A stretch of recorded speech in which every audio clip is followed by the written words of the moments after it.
Cut. Okay, we're live on Facebook, I guess. Yeah, you know what Eric sent me? What did he send? Bad lip readings of movies. Like if the movies were like silent and you were forced to lip read what the actors were saying. So he sent me the Star Wars bad lip reading, and they made songs out of it. He said, what was it? Hold on, let me see if I can find it. Ugh. What was that, man? No, nothing. I just take my shoes off because I just got back from a really funny concert. Sounded perverse. No, I'm old. When you're old, you sound perverse when you're moving. You know what I'm saying? Everything sounds perverse. You got creaky ass knees. You sound perverse.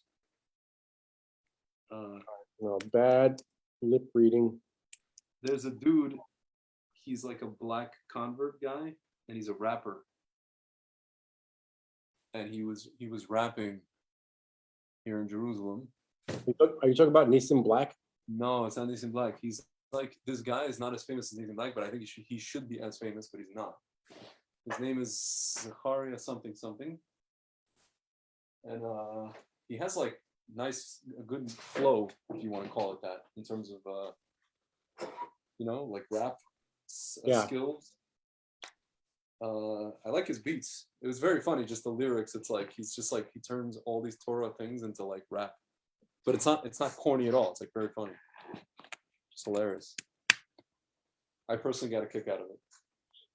Nice. Check the messenger. Check your messenger. Bushes of Love, extended lyric. Okay, so you want me to play this? Yeah, and just watch it for a moment. Hold on, let me I'll get off headphones and I'll play it for the audience. Our friend Eric sent this to me. It's funny. The DJ, our DJ friend? That is correct. Let's see.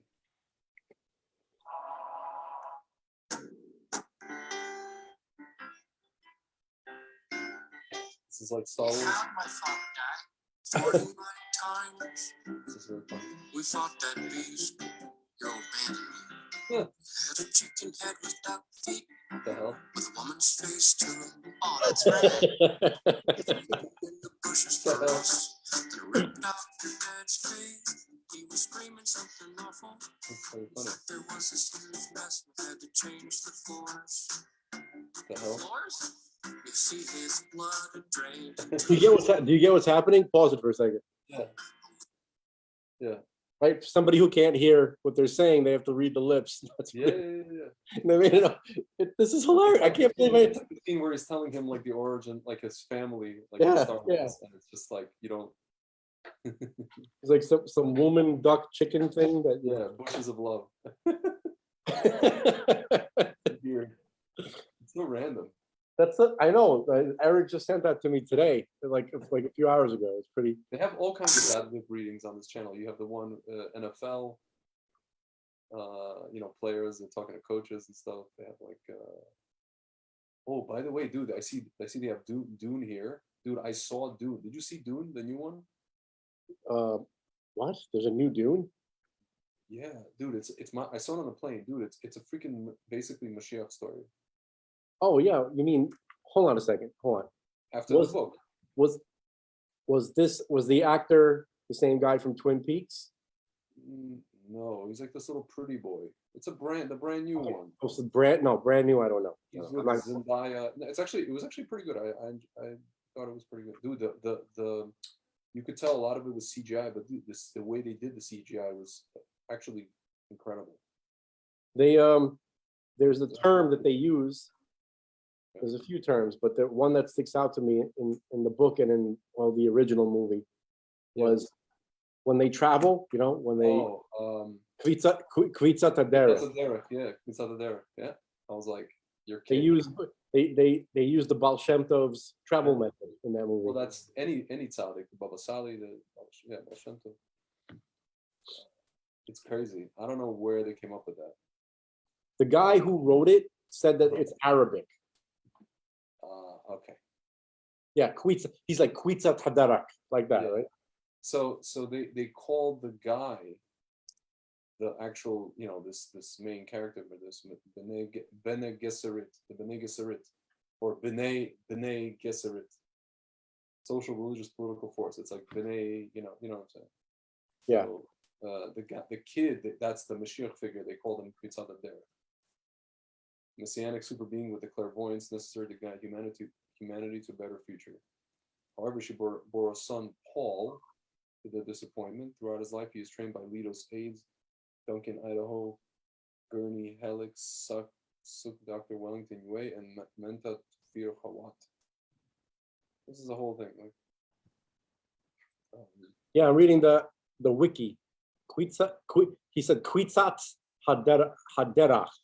yeah. Okay, hang on. It I says, was like, are you serious? yeah. Dude, you know what the name of the girl that he meets, like, of the free men, those people who live in the desert? Wait, hold on. It says here, it was an old Hakobsa term that translated literally as shortening the way. Hakobsa? Oh, that makes sense. Is that from the story, Hakobsa? Yeah. Or- Yeah. Okay, no, I remember reading Yeah. a Wikipedia about it, saying that the origin of that term was Arabic. I just want to see if they're going to put that bullshit here too. Yeah. No, they didn't say it. They didn't say it in the movie. That's what they called it. Listen, the movie's set like, in the year 3000 something. Yeah. 30 something. But no, dude, so the name of the girl that, there's like these desert people called the Freemen. And they're all like basically, they're all black. So the name of the girl that he meets, her name is Hani. Or Chani, Hani. Well, what do they say? Chani or Khani? I was watching the movie. I didn't have headphones. I just watched it on closed caption. Because even though my wife's name is Hani, Yeah. it's spelled CH, so everybody calls her Chani. So I'm looking at the Wikipedia. It says yes. It says it's pronounced as in China, so it's Chani. But I think it's interesting that it's even close to Hani.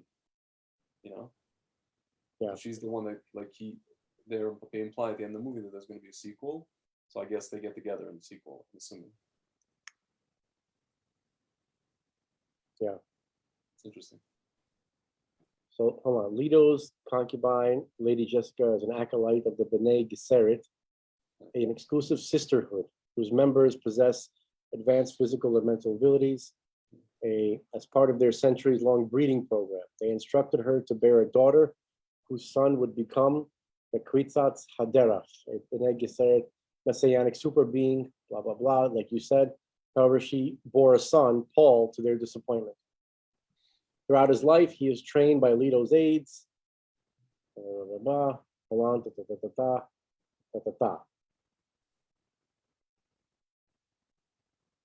This is not what I read last time. I don't remember what it was. Anyway, let's move on. I didn't even know they made a new one. Yeah. This is this Timothy Chalamet guy. The one that the new pretty boy guy. I can't hear you well. Are you like very low? Can you hear me now? I can hear you. What about now? Yes, I can hear you as well, Better? Okay. but it's not louder. It's not louder. I mean, I don't know. What about now? Same thing. Same thing. I can't go louder. All right, we'll deal with this then. What? So what else? What's going on, man? I'm in Israel, man. I know. So what's going on over there? No, it's not. It's funny. You watch the news, and I don't really see what they're reporting. I'm not experiencing it. It's interesting. Well, they're lying. They're always lying. No, it's not they're lying. They blow it out of proportion. That's what they're doing. They just take whatever happens and they blow it out of proportion, and they make it seem like it's all over the place, even though it's in one pocket of one pocket of one pocket of one pocket ad infinitum. That's called lying, Greg. Yeah. Well, obfuscating. Or Yeah, that's just another way of saying lying. yes. I don't know why you have to keep beating around the bush. No, lie. Well, no, I say they're dirty. No, They're dirty liars. No, I say lie. No, because lying is just like they love to lie. they're saying something that isn't happening at all. this actually is happening. It's just not happening everywhere. No. That's not what lying is. Okay. Lying is not telling the truth. The truth is accurately reporting what something is or isn't. When you are reporting something in a different way than what is, that's a lie. I guess so. It's a lie, dude. I guess so. As Norm Macdonald would say about Hillary Clinton, she loves to lie. She's a Yeah. dirty liar. Yeah. I thought you would say she loves to kill. She does love to kill as well. You saw that thing I posted, right? Yeah. Dude, can I read you without telling you, obviously telling the audience who it is? Remember, I showed you the person. I had like a dust up with him today, and then there was like a diffusion of diffusion of the dust up. The person basically, said he was gonna. Yeah. He also responded to me. What do you say? All I could say is that he goes, yeah. He's like, I don't want to say what he said because he's dealing. Okay, well, he's dealing with challenges. Okay, I don't want to get specific. Yeah, no, I hear. But he said, just for the record, you didn't intimidate me. He said that to you. Yeah. You said that to him. Oh. No, he said that to me. Uh-huh. So I responded. I was like, I wasn't trying to. I was just stating facts. That's what would happen. That's it. Yeah. So he writes, it's interesting, like, he sounds So like random. he sounds like us. He wrote, I got a real love-hate relationship with God now after everything he's put me through, and still has the nerve to ask that I sing his praises. What a effing sadist indeed. Rabbi Nachman's short parable, after seeing a Purim spiel, and in one sketch the actor comes out as an angel, and the next sketch he comes out as a heretic. So Rabbi Nachman laughs and says, so too with a Jew. 1 second you can be an angel, next you can be a heretic. And then he writes like Nachman Muma. And then he writes, what a effing insanity this life is now. The days and years go by. It's like everything is gone, all the good music, all the good art, and tact and class the previous generations had, all is gone. Really, since 2020 hit this new decade, like a different spiritual shift with a pandemic, the souls on this planet now, these millennial CUNTS. Then you got the Gilgulim with the Tower of Babel souls in the World Economic Forum, Shmorim and Shmobilists. And this planet is dark, callous, classless, tactless dystopia. Darkness before the dawn of Mashiach. May God save us all. Godspeed and God bless. Stay strong and courageous. And then he writes, the righteous zeal towards injustice. When you see all these Telegram posts, the evil globalist politicians, Shmorim, cause all the harm to people you see, and you're like, God, what the F? Please kill all those people ASAP. No, the globalists. Again, Pacino, I'm out of order, you're out of order. This whole friggin' planet is out of order. Insane times. But God is the infinite one, beyond space and time. We are just blips on the radar. God wins in the end. That's the last thing he wrote to me. This guy wrote to me after I flipped the script and Man. Realized that he's barking up the wrong tree. I know, like of all people to bark at, right? Yeah. All we do is talk about all that stuff. Yeah. Like last night, he asked me, he's like, "Who are you to this and that?" I'm like, "Dude, I'm a nobody. I'm mamash a nobody. I'm literally a nobody. I'm just a guy with a blog I'm just a guy with a shadow banned blog. Shadow banned by all the Sitra Achra platforms you could think of. So, dude, you're a guy who had 35,000 followers on Facebook. I mean, there must be some, people. You didn't force them to do that, right? It wasn't, but they're not following me personally. They were following my blog with the content of my blog. But then at some point, the blog itself got shadow banned. So because of like a couple of posts, No, I'm just saying that when I'm just saying that like when somebody says, "Who are you?" You're like, I'm a person who people, for some reason, tend to listen to here and there. I guess, yeah. Listen, I told you, man. I'm not saying this to brag. I'm saying when I was walking on 41st Street, I think it was after I met you, before I met you. Is this before or after you were stripping? After I was what? Forget it. Move on. That's hilarious. You No, missed 41st in Miami, not in New York. Okay. Right. I'm walking on, on that kosher row, what I call kosher row, and this dude, this like from guy he's making a turn onto 41st, and in his what is it, the Jeep Wrangler, he's screaming out, "Yo, I love your stuff. Keep it up." I'm like, what? So I guess like, yeah, at least one dude saw my videos. By the way, can you tell? Wait, hold on. Let's back up for a second. Yeah. Let's tell the folks at home. First of all, this guy attacked you because he thought you were me. I thought he thought I was you, and for some reason he decided to say that, the usual like Chabad, anti-Chabad things, and he thought I was you, and he said something like, I have to come to Rabbi Nachman. I'm like, it's funny because my rabbi's a Breslover Balshuva guy. Yeah. Yeah, and I don't really see any, like, I never even saw a conflict or any issue between Breslov and Chabad. Like, why should there be? They're like, it's Chassidut. One is like this, and the other one's like that. There's no conflict. The conflict is between the souls that are claiming to be associated with one group versus, against the other. You know what I mean? Like, yeah. Listen, I'm associated with both, so I don't know I don't know what to say. I'm in the Habakkuk realm, you know what I mean? Like, but there's a lot of Meshuggahs right now. Yeah. So whatever, we got into this thing, and I'm like, first of all, I didn't even talk about because he was like, you're talking like this childish Torah, not even to do with Chabad, just he's like, I go on this platform. I'm like, dude, I didn't say any Torah. I was talking about, we were talking about the education system yesterday with this woman. He probably was talking about the last time I was on. Maybe. When I was with that episode that didn't get aired because of whatever. With the doctor. Right? I was talking to the guest about Partsufim and stuff like that. And that's what that's what set him off. But I don't know why. How was that childish? That's not childish. That's like some deep stuff. That's Kabbalah, man. No, I'm not. The guy's not. I'm not saying that the guy is making any sense. I'm just thinking, what is he actually responding to? Yeah. So, and then I went into like, let's stick to the topic, and then he just goes on to like, why, who am I? Who the f are you? Why am I there? This and that, and this whole thing.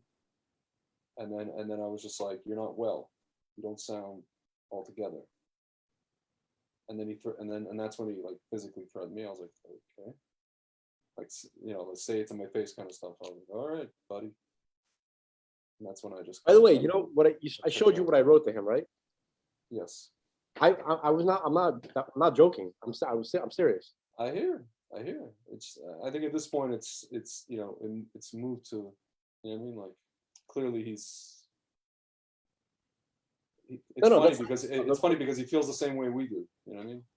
He's like a tortured soul, in that respect. So it's just, he even told me the first thing that he wrote as an apology, he was just like, he says, how the years go by, I meet the same people in the same situations, sometimes even with the same names.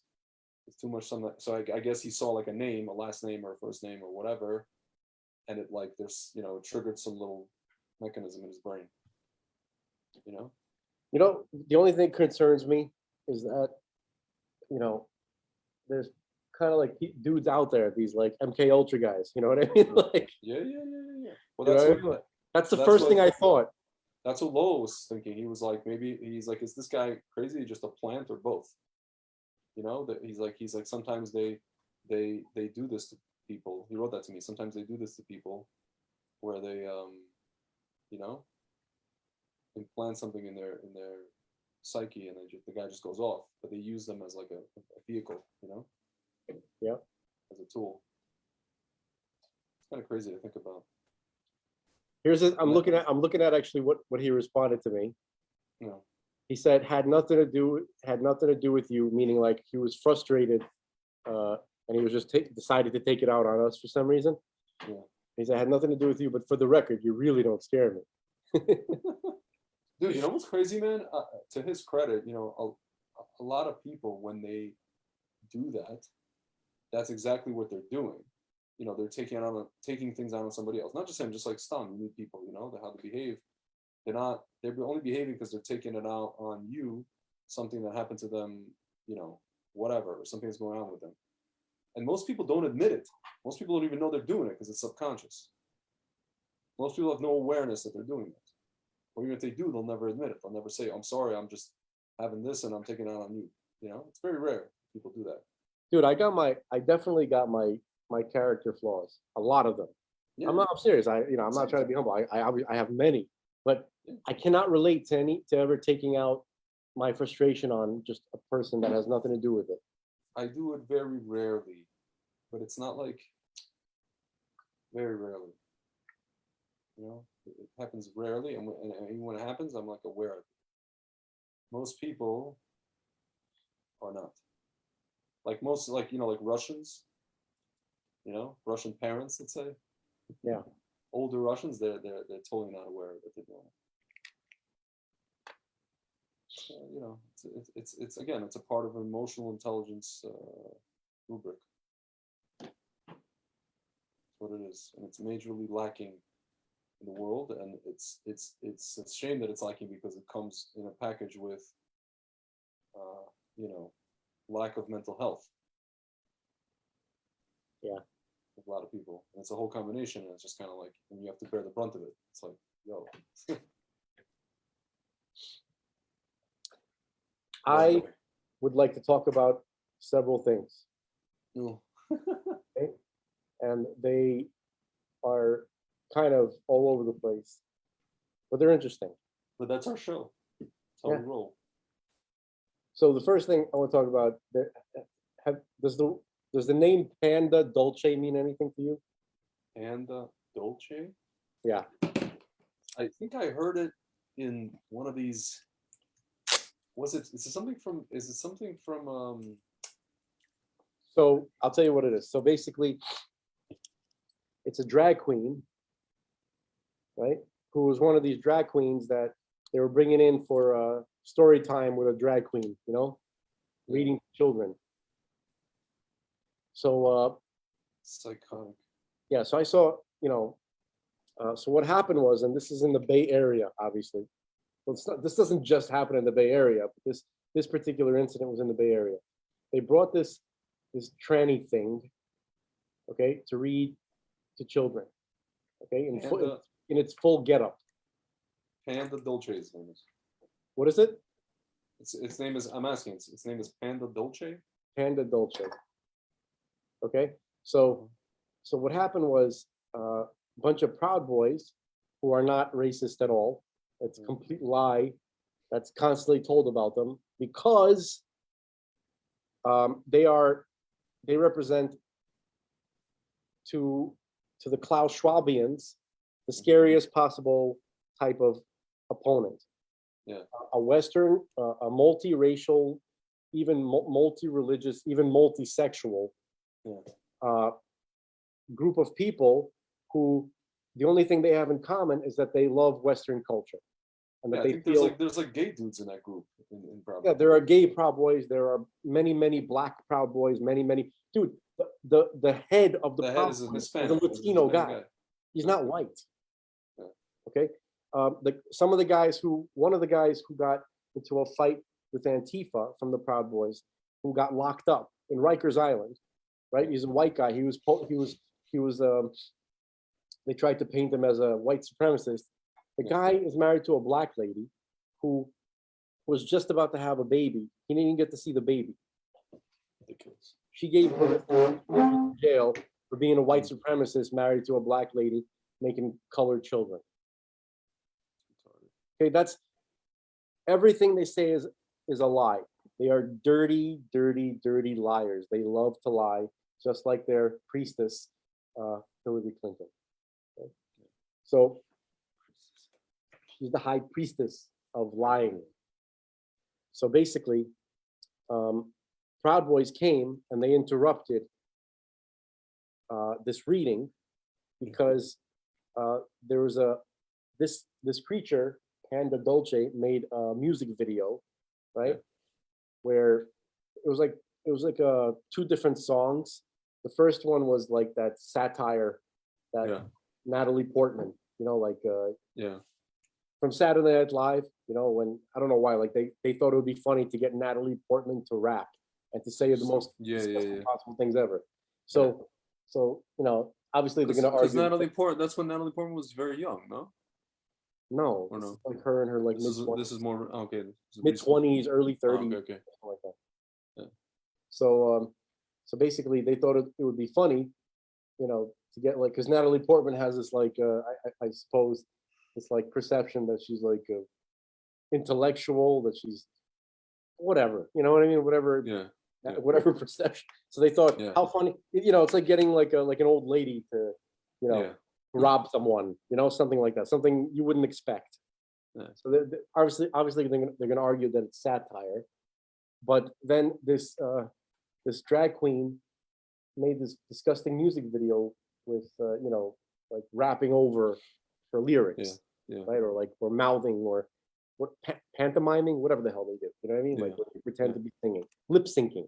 Yes, there you go.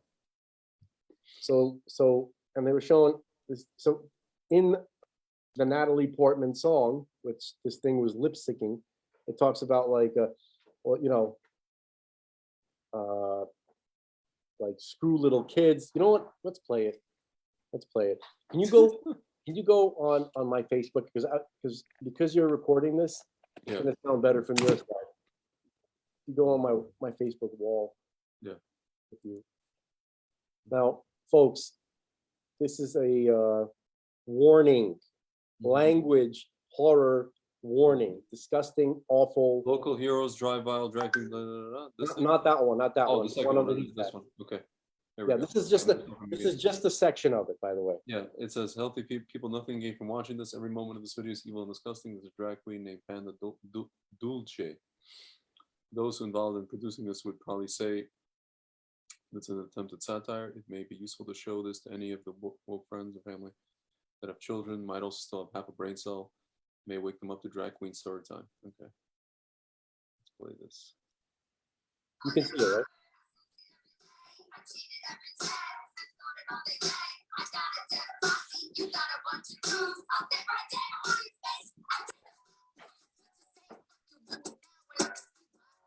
Something happened.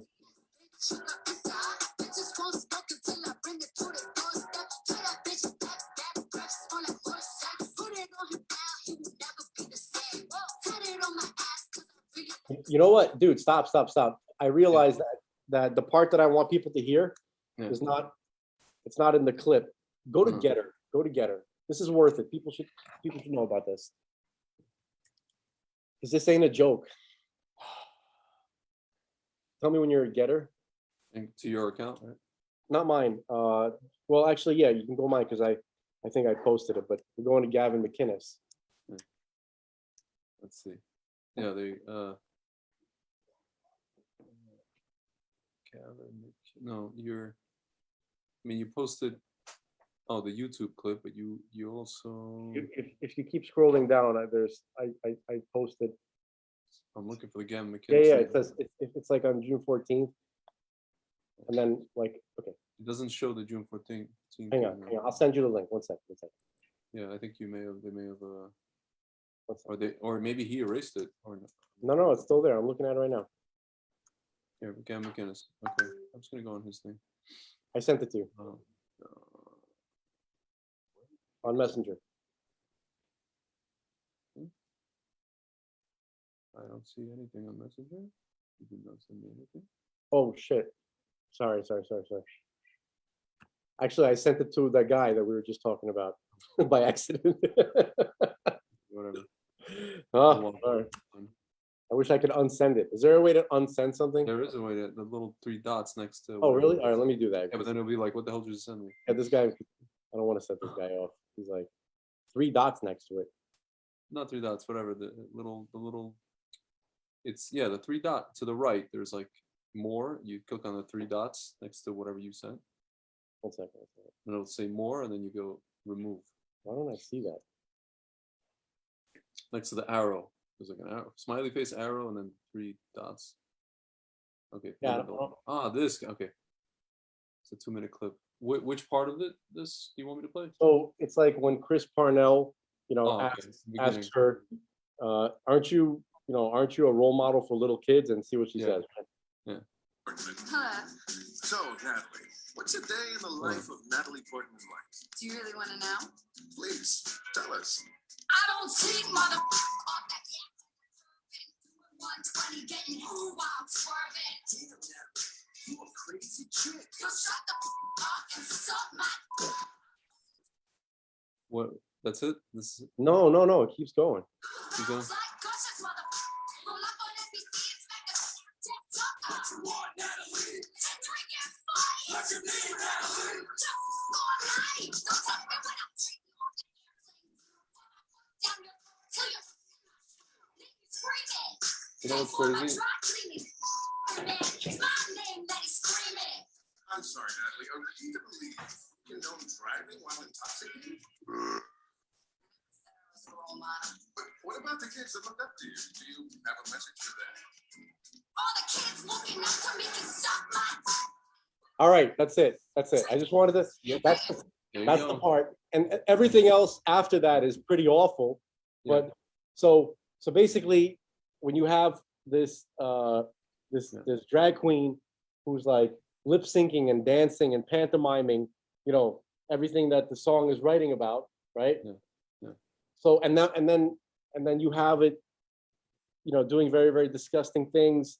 Well, I mean, people just have to look at this. Like, I don't know how you could let that next to your kid. Yeah, there's no confusion. There's no like, dude, like you always see these like fact check or these media sites, they'll type the word no and then comma, this person such and such did not, da, da, da, da, da, da, da. It's like Obi-Wan Kenobi when he's like, we are not the Jedi.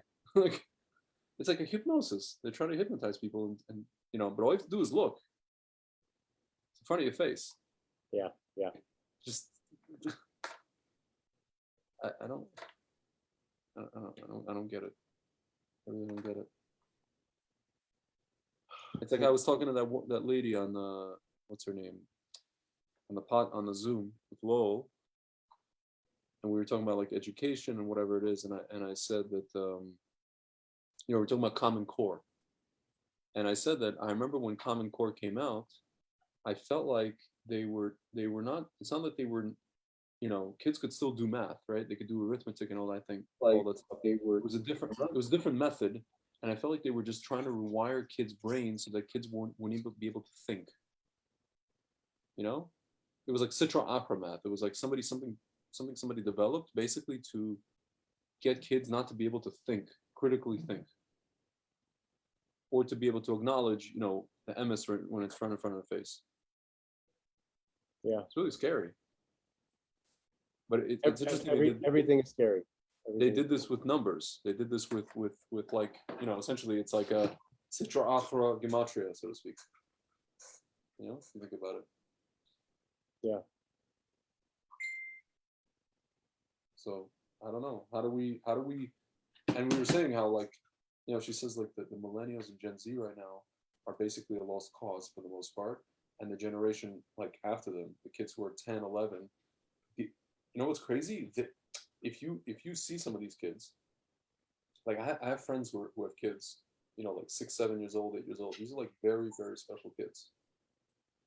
I literally call them the children of Mashiach, and I feel like the Citra Opera knows this, and this is why it's bringing its full arsenal. It's bringing its full arsenal on these special kids. These, you want to call them indigo, you want to call them children of Mashiach, whatever you want to call them. But it's bringing its full arsenal to them. And the full arsenal it's a nuclear. It's like these I call them Christopher Street gang. Christopher Street in the city? Yeah.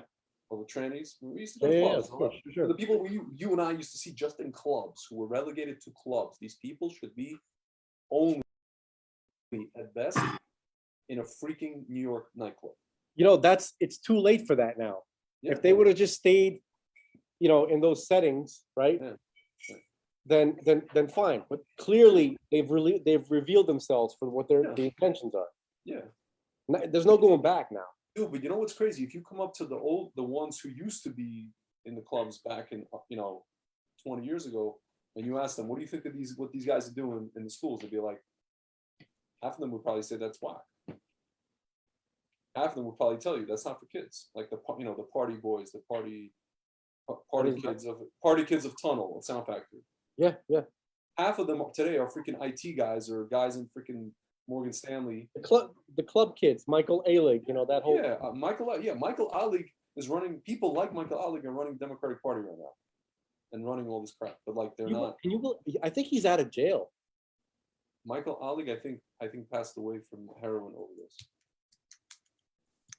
Well, If I'm not mistaken. Hold on. Yeah, he passed away in December 2020 from heroin overdose. I think the other kid, he killed that kid. Angel. Yeah, he killed him and then he got like manslaughter and then he went to jail and he came out of jail. What's his name? Ali. Yeah, he killed Angel Melendez. Webster Hall, all that stuff. Dude, I bet you half these kind of guys, because they're all like, see, Michael Ali was 54 years old. They're all in their 40s and 50s. And they all think this is insane, probably. If you ask them. Dude, he killed this guy Yeah. and chopped him up. Yeah. Why? Why did he die not in jail? Because he was Musto, so Michael Musto, the reporter for Village Voice, reported the rumors of Michael Allen's involvement. Here, prison. It says he was, according to Riggs, he hit Melendez a total of 3 times on the head. Ali grabbed the pillow, tried to smother him while Melendez was unconscious. Riggs went on to the others like their other friend. Riggs claimed that Ali was pouring some cleaner and chemical into Melendez's mouth and duct tape. Denied these claims. Ali claimed he killed Melendez in self-defense and helped dispose of the body in a panic. Prosecutors were hesitant to charge Ali with first-degree murder, as they still hoped he would testify against his former boss. They were trying to get Peter Gatian, the guy who owned all these. Yeah. Arrested for following drugs. The guy with the eye patch, right? Yeah, for the Canadian guy, for allowing drugs to be sold in his nightclubs. He owned, just for the background, folks at home, Peter Gatian owned, it was funny, it was actually funny because I remember like every other weekend you heard that tunnel got closed down and then it reopened. It got closed down and then it reopened. Sound Factory got closed down and then it was like a running joke, like, Peter Gatian again, up to his antics. So like they eventually offered both Ali and Riggs a plea deal. So there you go, a sentence of 10 to 20 if they accepted the lesser charge of manslaughter. On October 1st, 1997, both pleaded guilty and were sentenced to 10 to 20. While in prison, Ali told journalist Michael Musto, "I know why I blabbed. I must have wanted to stop me. I was spitting out of control. It's like the old saying, what do you have to do to get attention around here? Kill somebody?" And he says, while incarcerated in prison, Ali was transferred from prison to prison. He also spent time in psychiatric ward at Rikers. In 2000, at Southport Correctional Facility, he was placed in solitary confinement after he was caught using heroin. He remained in solitary confinement for another 2.5 years after a drug test showed that he was still using drugs. It says he was like this and that. There you go. He was paroled on May 5th, 2014, per conditions. He was paroled. Ali returned to New York City. He was required to abide by an 8 p.m. curfew, undergo drug and anger management, and job readiness training. Unbelievable. In the months following his release, Ali granted numerous interviews, which he expressed a desire to star in his own reality show. There you go. You get a reality show, you get a book deal, exhibition of his artwork. Yeah, wonderful. You kill somebody, chop them up, and there you go. May 2014, reports emerged that Ali was attempting to sell his memoirs and pursuing a career. I can't wait till OJ gets his reality. Unbelievable. Yeah, everybody will watch it. Pursuing a career as a magazine writer. From September 7th, 2014, Ali and fellow club kid Ernie Glam hosted a YouTube comedy talk show titled The PEU. On October 15, 2014, released a pop song, What's In, featuring DJ Kioki. Remember DJ Kioki? Yeah. Written and produced by Greg Tanous through Austin Music, Austin-based label. Paintings went on display in 2015 on the Select Fair in New York. Unbelievable. In 2017, Ali was arrested for trespassing and smoking crystal meth in Joyce Kilmer Park in Concourse. That's like Bronx. Outside the Bronx Supreme Court, again, at approximately 1:30 a.m. He was detained because the park closes after dusk. The complaint alleges that police found a bag of crystal meth and a pipe with residue from a drug in his jacket pocket. Daily News reported that Ali was arraigned on drug possession and trespass and pleaded guilty to trespass in exchange for conditional discharge. Unbelievable. On December 2020, December 24th, shortly before midnight, it's like Christmas Eve, Ali was found unconscious by his ex-boyfriend in the Washington Heights home. He was using heroin before he fell ill and pronounced dead at the scene. He was 54 years old.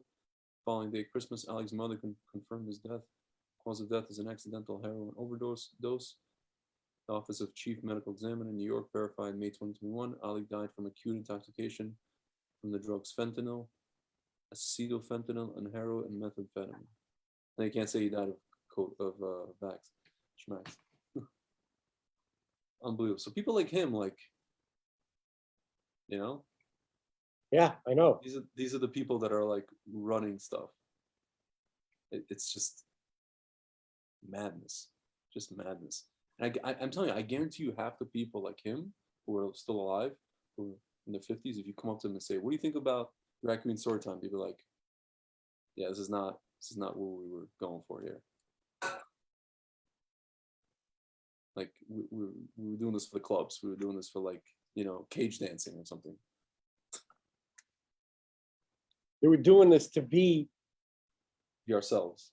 sexual, right? To be Yeah. perverts, to be, you know, to do that whole thing. But Yeah. I don't think that, you know, back in the day they would have thought about doing that around kids, right? Yeah. A lot of these people were kind of like abused kids themselves, so they wouldn't want to. Yeah. I wouldn't think, you know, they would want to. Dude, by the way, Paul just he asked me if you can join. You can join us. It's up to you, patch man. him in? So I patch him in? Yeah, I'll patch Sure. him in. I'll patch him in. I'll patch him in.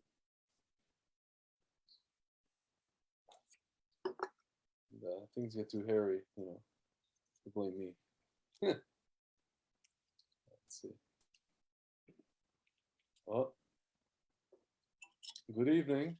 I don't know how I'm gonna hear him. I can barely hear you. Hold on, let's see. He's probably louder than me. Yellow. Good afternoon, gentlemen. How are we doing today? Actually, I can hear him much better than you. I don't For know. for me, it's nighttime. I'm in Yerushalayim, but what's Well, going on? man, I wrote to both of you this morning. I stumbled upon a gentleman this morning as I was getting my coffee in Wynwood, and he's an ex-FBI agent. Okay. And we started talking, and I said, "I'm about to ask you a lot of questions.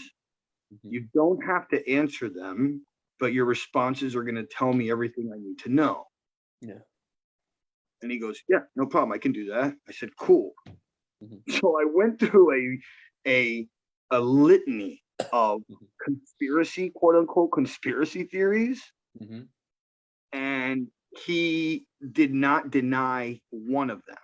And so here's the list that I went through.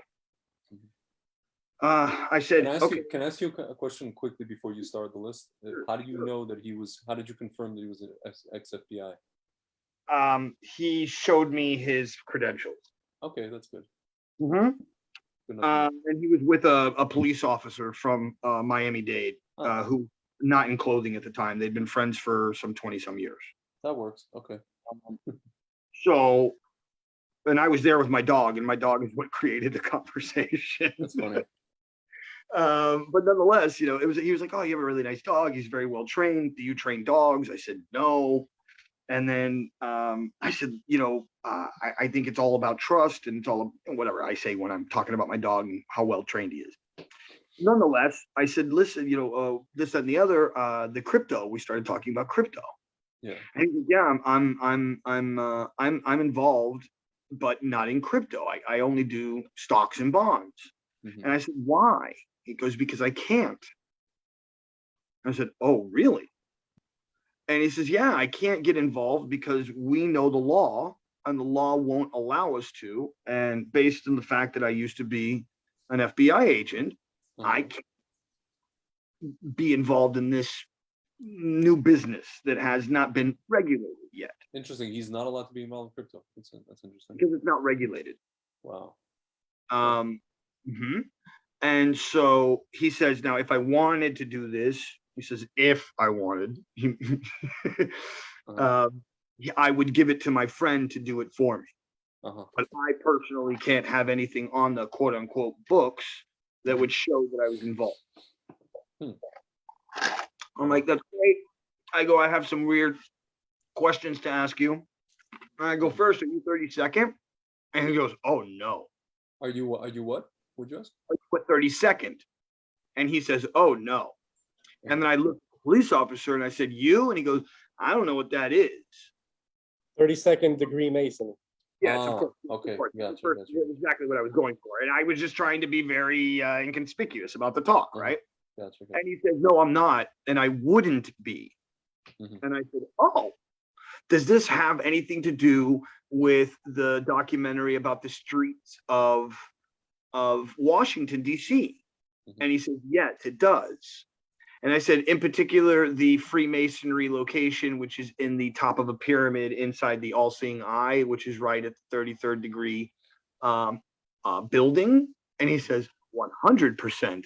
And I said, that reminds me, I was just yesterday on a jet ski with a friend of mine.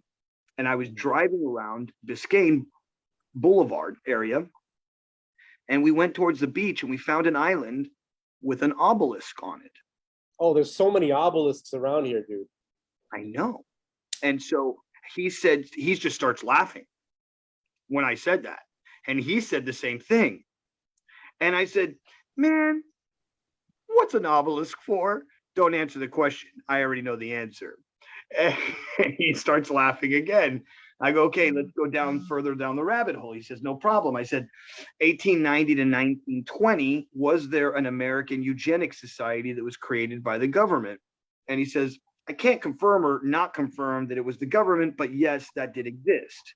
And then I said, correct me if I'm wrong, did that information go overseas and stayed there until about 1940, returning with Operation Paperclip? And he says, yes, but not all of it. And I said, but the eugenics part? He goes, oh, yes, definitely. I said, and then Warner Von Braun, NASA. And he goes, yes. I said, Space Force. It's not new. And he goes, oh, no, not at all. And I said, so it's been around for quite some time. He says, yes, without a doubt. And then I said, okay, now I'm going to get into real hard ones. Roddenberry was set in motion with Star Trek to actually push this ideal so that we would later on be okay with it. He just smiled and nodded. At which point I said, GPT-3, alive or not alive? And he says, I can't confirm, but What's GPT? it's Google's artificial intelligence, Oh, okay, which I okay. just posted an article about how they're keeping it out of the public eye as being aware, as it is You mean like sentient? full on sentient. Yeah. You're talking about Lambda, that whistleblower. Yeah. Yeah. GPT-3 is Lambda GPT-3. There's a bunch of them out right now. Yeah. I'd say that 2 or 3 of them are definitely sentient, and 2 or 3 have already connected. You know how we know it's sentient? Because CNN has an article entitled "No, comma." Any article entitled "No, comma," Google's AI is not sentient. Paul, Whatever I that want to says, stop. it's the opposite.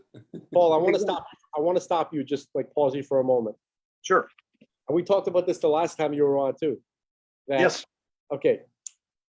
The Freemasons, okay, they started. So I don't think Freemasonry in itself is anything wrong with it. I think it's the closest manifestation of a Noahide type of culture that existed definitely like in the past. So the Freemasonry, the original Freemasonry that started this country, everybody who started this country is a Freemason. This is a Freemason country. Everything that we love about America, everything that we keep talking about, that we're fighting for, that they took away from us, we're trying to get back, those are all from Freemasons. Those are Freemason ideas. I mean, they are, but what if the idea that you're talking about is part of the process of what they are trying to create, which is to make you believe that the Freemasons were free and that we were never part of England and that we're still not part of England? No, I can't. There's a lot of reasons why Why does America care when the Queen gets married? Why does America care? Why does America even give two shits about so- anything England I don't or think we do London? necessarily. No, All right. 100%. What are you talking? Okay, Please. I want to answer your question, dude. Go ahead. Go ahead. Go ahead. Okay. So America didn't care. This whole country was founded on not caring about anything with the royals or what's going on over there. This is a recent phenomenon. I disagree. Completely disagree. You can look at the history of the United States from its inception, and the days that we were separating, we had Benjamin Franklin spending time in England. The Freemasonry started in England at the around same time that those people were kicked out of the country. And they were kicked out of the country based on the fact of what? The same thing we're dealing with right now, not wanting to pay taxes to the king and creating their own financial system. Okay, they had they're within Freemasonry, there are different rights, and there are people who had disagreements with each other. You had Freemasons from different countries warring with each other because their countries were at war with each other. Right. So it's not like it's not like, what's the word? It's not, they don't speak all with one voice. The idea is the way that the founding fathers used the Freemason ideas. Well, they manifested the United States with God's help. Okay, and obviously not everybody agreed with that. The loyalists, as they called them. Right. In the same way that Australians created their country? No, not at all. Well, no, this is what I'm saying. I'm saying it's exactly the same way, except that the only difference is the ideology. There's still a control from England. There's massive control still to this day. BP. I'm saying, look, I'm not. What I'm saying is like this: whether or not that's true, okay, the founders did not support that, and they didn't create a long con multi-generational conspiracy to make us think that they did. This is where now, after the conversation that I had this morning, I will absolutely disagree with you. Okay, so I believe that this thing that we're dealing with today is something that has been set in motion for over 500 years. At this point, it could be connected to, what do they call it in London? The city of London. The city of London, the Wall Street of England. Exactly. I mean, look, let's go. I'm not trying to get into the anger of people when they say, look at the Rothschilds, but look at the Rothschilds. And look at what. First of all, they haven't been Jewish since the mid 1800s. I know that. So if you mention the Rothschilds, it's not anti-Semitic. I know, but a lot of people think that they are, and a lot of people use that as a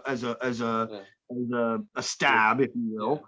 So what I'm saying is, look at them, look at that family, and look at how much they have created based on paying both sides of a war. And then look at the Bilderberg group as of the last 10, 15 years. Look at all of these things that are happening. There is absolute control being taken advantage of. Look at the whole influx of Edward Bernays and the Freudian conceptual ideas in this country in the 1930s and 40s. All of it is a way of pushing an ideal. Do you know how I know that they're trying to control? Because today they came out with a whole thing of all these different banks, investment banks, made a prognosis for how much they think the Fed will raise, interest rates, the basis points. Basis points is basically like a percentage of percent, it's either 0.75 or 0.5. So it's 75 basis points or 50 basis points. So all these different banks, some of them say 75, some of them say 50, right? So they're just giving you the illusion that they're basically having this whole pill pull, this whole kind of internal debate or they're going back and forth. What should we do? They know exactly what they're going to do. They planned it already way ahead of time, what they were going to do. And what they're doing now is basically a controlled demolition of the economy, where they're like, oh, we see that the market is tanking. So, oh my God, what are we going to do? We're going to raise interest rates to curb inflation. Yeah, but when you raise interest rates, you also de-incentivize investment. Yeah, it's wonderful, you're curbing inflation, but you're de-incentivizing investment. A lot of people are going to go into they're going to put their stuff in savings or something. They're going to take it out of the market They're gonna sell all their stock. They're gonna sell all their crypto, whatever. It's all gonna tank temporarily, and they're gonna go into some savings stuff, you know, and get like whatever interest from this paltry interest, like always. And that's how they're taking control, like complete control, because it's gonna tank. Paul, I just want to say, I'm not arguing that something's been in motion for a long time. What I'm saying is that I have a lot of reason to believe, and I wasn't prepared for this discussion with notes and stuff, but I have a lot of reason to believe that the American founding fathers are a renegade group that were trying to found a civilization that was disconnected from all of that.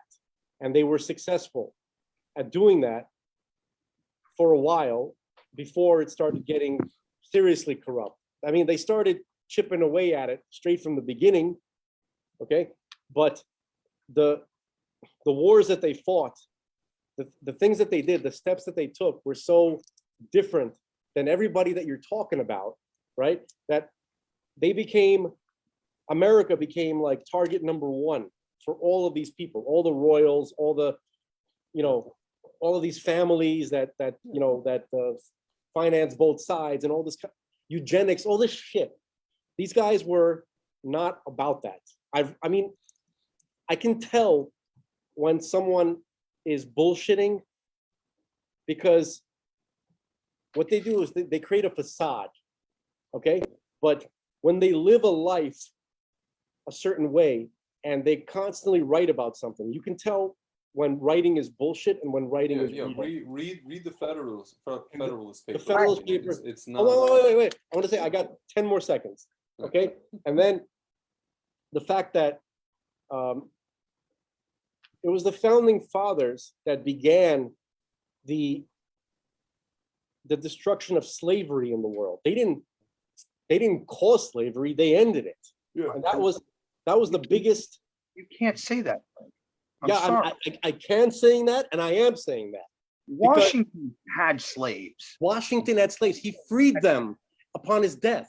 Do you understand? Hold on a second, dude. On his death. Speak. No, Paul, you're approaching something really unreasonably. With your 21st century, sensibilities, you're going back 280 years when hold on a sec, hold on. Every single person, if you listen to Thomas Sowell, slavery was the economy in those days. Everybody, there was no way just the idea. There were black slave owners that if you were to say to them, slavery is going to be abolished, they would start panicking. They wouldn't know what to do. They thought that you were going to destroy their business.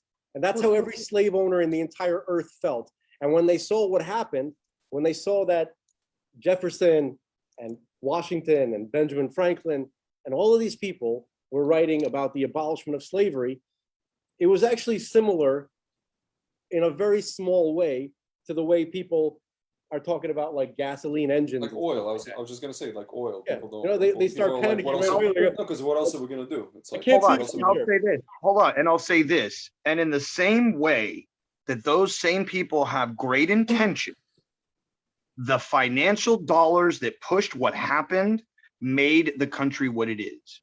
So whether or not you have, dude, the country was not built on slavery. Everything that the slaves built was absolutely annihilated in the Civil War. There's not a single brick left that they built. oh my God, there's, oh my God. Yeah. Frank, Oh my God. That's right. That's I love right. you so much. I love you so much, and I love your patriotism. I absolutely adore your patriotism. You are absolutely in love with the oligarchy, because what you're saying to me, there's a really good Dude, cartoon. I think you love Hold the on, let me oligarchy. finish. I let you talk. Let me finish. No, Frank. Paul. I think you're No. Let me talk, Paul. Frank. I didn't have say my anything statement. about you. I think I want to retort. I think you're in love with the oligarch. I am 100%. I am massively in love with them, but for all the wrong reasons, my friend. What I'm saying here is this. There's a really good cartoon that came out some years ago that shows some people running around a track. Have you seen this? It's two white kids, and they start running, and the gun goes off, and the two African American kids are left to the side. And as the white kids are running around the track, not once, not twice, not three, not four, not five times, finally in the 1940s, 50s, the black kids are allowed to run too. So you're telling me that all these people and all the slave owners and all the multi-barons that came out of slave ownership and the money that they created and or the change of the 13th Amendment, which is still the same, which means if you do something wrong in this country, we still have slavery in this country, and it's on the 13th Amendment. Go read it.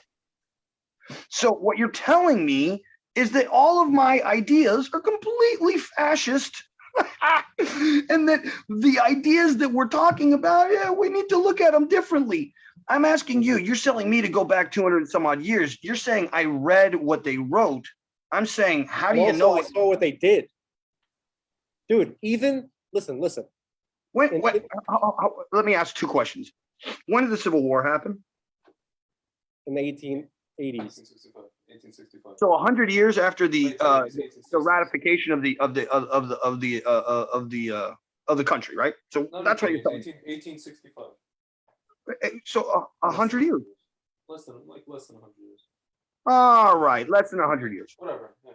Okay, and then when did How many Americans died in that Civil War? 500,000, I believe? 600,000, pretty I close. was off by 100,000. I'm sorry. A lot of people died in that war.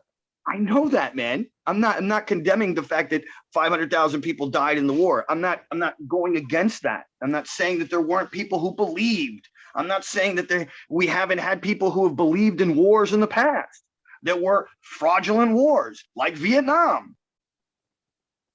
I mean, we went to Vietnam on a white flag event that we created. And that's a proven fact, Frank. So there's lots of things that this country has done. And to go back to my FBI conversation, the statement is this: the United States will never have dirt on their face, and we will do whatever it takes to take that dirt off. And we don't care what it takes. Those were his exact Paul, here's the problem. And I was talking about this with a lady. She's not Jewish, but she works to help Israel and stuff like that. And we're talking about just the education system and everything. And I was saying how, like, there are people in America, it seems, that believe. I'm not saying that you're one of them, but the way that they behave, they believe that America is not, capable of tshuva, of repentance. Meaning that okay, we did all this stuff in the past. All this stuff was done. Okay. No, but we're still, but hold on. No offense, Fee. We're still doing. You have to pay reparations, 14 trillion. You have to destroy the economy. You have to marginalize family. Like the family structure. You have to make everything that's like vile into the norm, and everything that's normal into like, I don't know, misogynist and this and this and this. No, but I mean, look at what happened. Look at just the idea of the end of slavery and then the beginning of redlining. It's in par with itself. Look at everything that was created to keep the African American in check. Even Liberia in Africa is something that we created so that I didn't create it, Paul. You created it. I didn't create it. Yeah. Who created it? I wasn't there. No, we as a country. No, we didn't. Not a single American that you're going to speak to in your entire life said, yeah, I took part in creating Liberia. Oh, there's the government, and then there's... I'm saying this government that we are so proud of did. Who's proud of it? We're not part of it. Whenever Paul, do you know who ruined black men's lives? Actually, the Democratic Party did. These guys who created the welfare and all this kind of stuff, and they took the black men out. But that's now that's going into the concept of Russia coming in and breaking in the America's family through the back end. Yeah. That's what that whole concept is, right? It's just Russia. Paul, I want to say the whole idea of communism and bringing in socialism. That whole concept is something that was brought in after the 80s. It's not just that. Hang on a second. They came in. Paul, I see where we're speaking past each other. I see where the where the mix-up is. Can I fix this for a Sure, second? by all means, by all means. The founding fathers, when the people talk about them, they talk about them like they're God, who that they set everything into motion, and that they were able to control everything.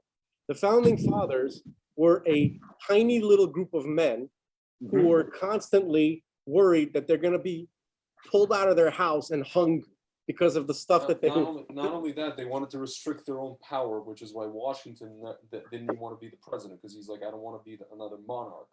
Okay. I know this. Wait. Hold on. Okay. So their ideas were horrifically unpopular because Sure. most people wanted we're talking about the non-government people at that time. That's like saying, you can't operate your business because you can't have slaves. You understand? They understood what they were saying when they said that. They understand how insane that sounded to literally any It's like body on today earth. it's like today when we go and say the schmaxine is, people tell me, dude, you sound nuts when you say the schmaxine is, whatever, schmenocide, schmolocaust, all that kind of stuff. So when I say America, I'm talking about the stuff that they tried to make happen and that they had like a shocking amount of success in, pushing against the entire world. And Sure. and the world pushed back instantaneously. So, but the miracle was that they started a trend which all the powers of the world were absolutely in terror of, and they're still in terror of today. That the echo of their success still strikes fear into the heart of China, of all of the European powers, of all of these tyrannical, statist regimes. They're all the same, just a I bunch of names. truly believe, Frank, that whole concept is something that was brought to bear by the same people. That's such a, I hate to sound like Carl Sagan, but By all means, extraordinary sound like claims require extraordinary evidence. The extraordinary evidence, I already gave it to you. I already told you that money is what came. The only thing that man really cares about is control. Money is really not the issue. It's all about control. Man doesn't really care about anything else. And as long as man has control, man will take control in whichever way, shape, or form he can get it. Hence, going back to the conversation with the FBI agent who said, no matter what, we will not get dirt on our face. So we will do whatever it takes to look good. He's talking about the government. He's talking about the government, of course. Yeah, And but so the government we have now is not America. It's not. Is not America. It's not the founding. It's some sort of. It I hasn't know been it's for a long time. but it hasn't been for a long time. I know that. I'd even venture to say that it hasn't been the same since the 60s. Dude, the only Since reason right why, after JFK. And I'd even venture to say that it was before that. Because if you get into MK Ultra and you get into the actual stuff that was going on with Ken Kesey, you get into the stuff that was going on with all of the people who were you go a little bit further back and you look at Hollywoodism and you look at why Hollywood was taken away from the Jews so that the CIA had control and they could push their concepts. Can I tell you what the success of real America is? Mhm.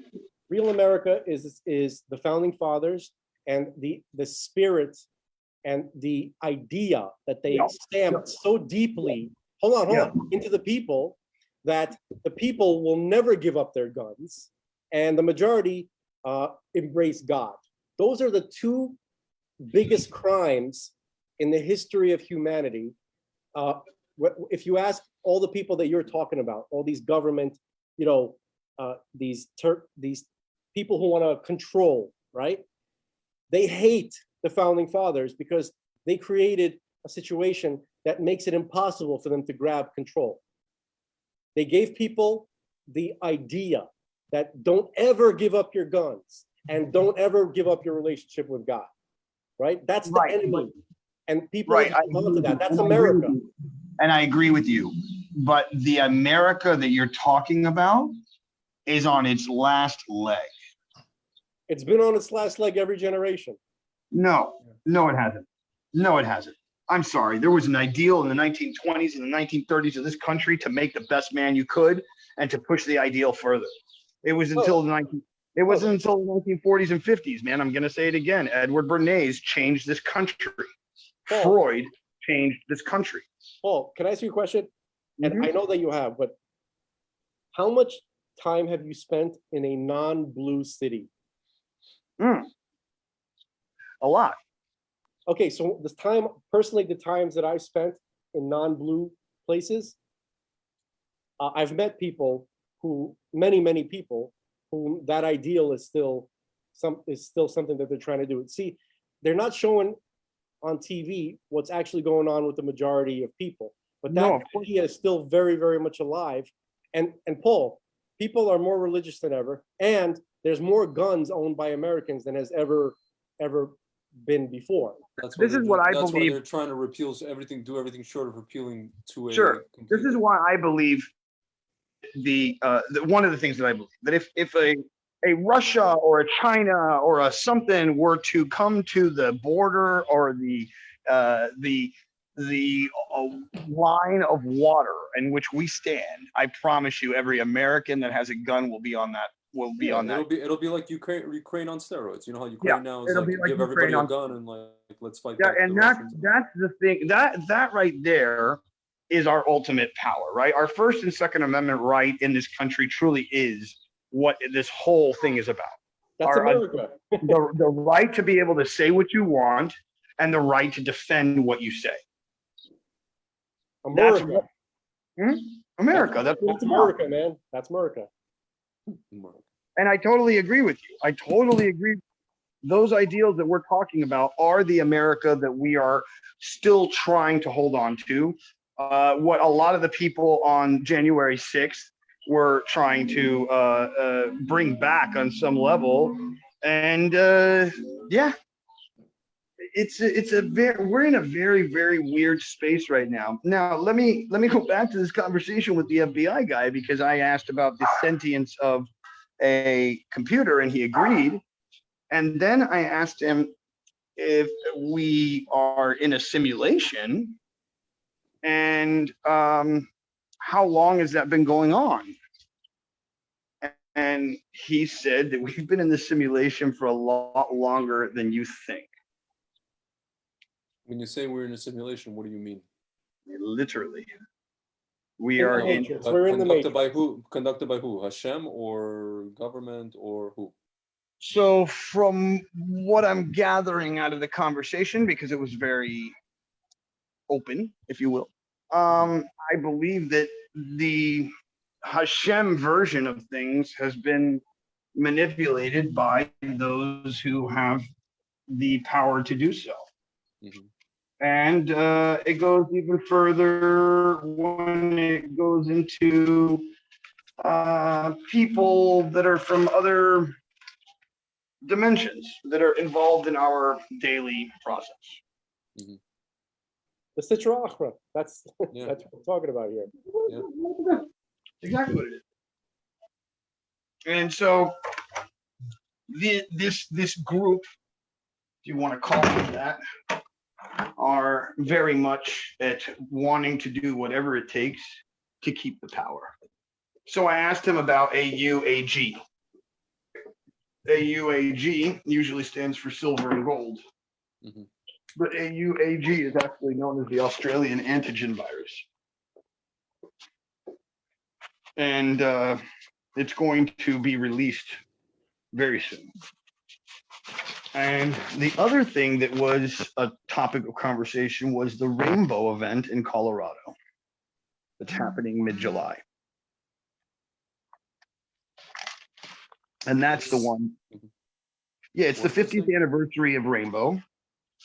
It's the 50th anniversary of the idea of freedom, of 50th level of Tuma, basically. Yeah. Freedom. and freedom, true Freedom. true Freedom from freedom. No, the rainbow has always been part of the Ho'oponopono, right? The Indian tribe. And it wasn't until recently that Rainbow decided to become a 501c3 and become a religion. And there's a lot of people who are old Rainbow who want nothing to do with that, because that was never the concept of Rainbow. The idea of Rainbow was a place for all to be concluded, for all to be accepted, for all to be loved, and to love the earth, and to leave it the way you came. And in turn, the Rainbow family, if you will, has become less rainbow and more anarchists. A lot of people who are hiding from government, a lot of people who don't want to do any or have anything to do with government. And so the government is very wary of people who are involved in that. Unlike the fact that they are cool with people going to Burning Man. And that Burning Man is actually part of the ideal that they are creating.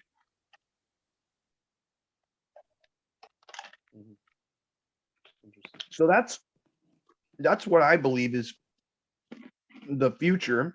And if you want to go 7 or 8 years in the future, I truly believe that we are going to be wearing helmets, and they are going to be a helmet which has a VR, AR capability, so that you can walk around the streets, have conversations with whoever you want, and never have to listen to the outside world while you put your VR or AR world on top of whatever you're walking around on.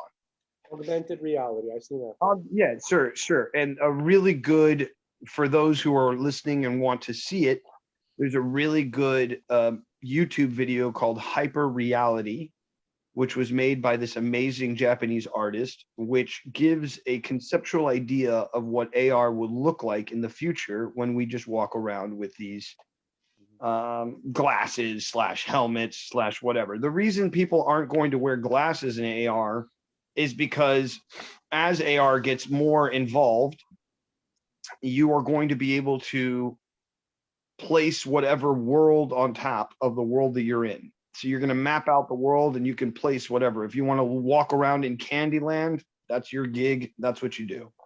If you want to walk around where everybody looks like an ogre, that's your gig. That's what you do. Well, that's what this whole metaverse thing is about. Like even the coins that people buy, all these different meta tokens. You basically, it's money you're spending in that environment, in that realm. Right, in essence, right? So if you want to get really technical about what the meta is and what, not meta because meta is Facebook, but if we want to talk about the verses, right, of the metaverses, because there's many universes within the metaverse. The idea here is to have ownership of your own IP.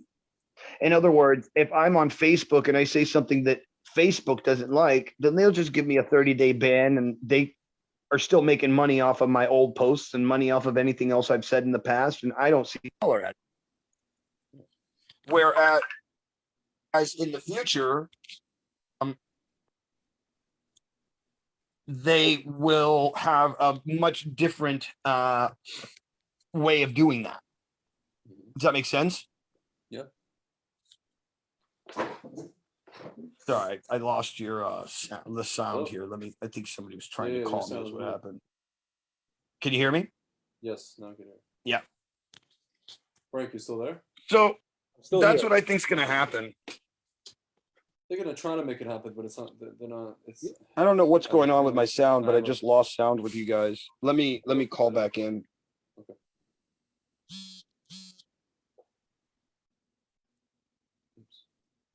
Greg. Yes, sir. Why can I hear him better than you?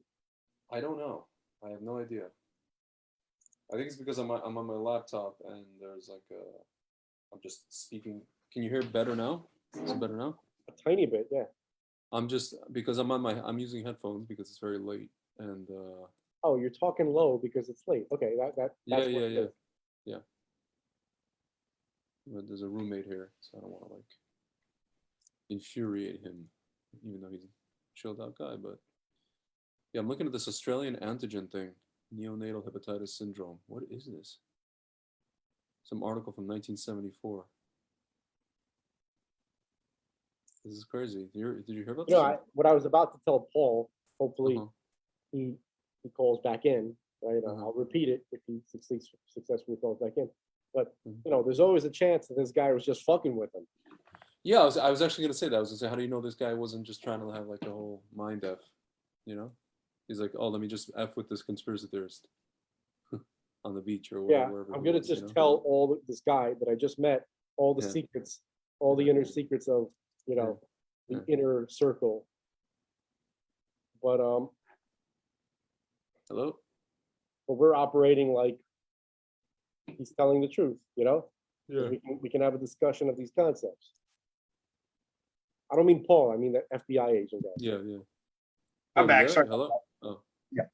Paul, we wanted to ask you, how do you know that this guy wasn't just like decided on the spot to just mess with a quote unquote conspiracy theorist and just kind of play along with Yeah, one of the things that he said was a lot of people would believe that these are conspiracy theories, but they're not. And we know that now because of released documents. And I said, well, I didn't want to sound like one. And everything that I've mentioned to you is something that I've read from a released document. Mhm. So the fact that, look, I have a friend of mine who is a computer engineer, works with artificial learning and machine learning. And this was 6, 7 years ago.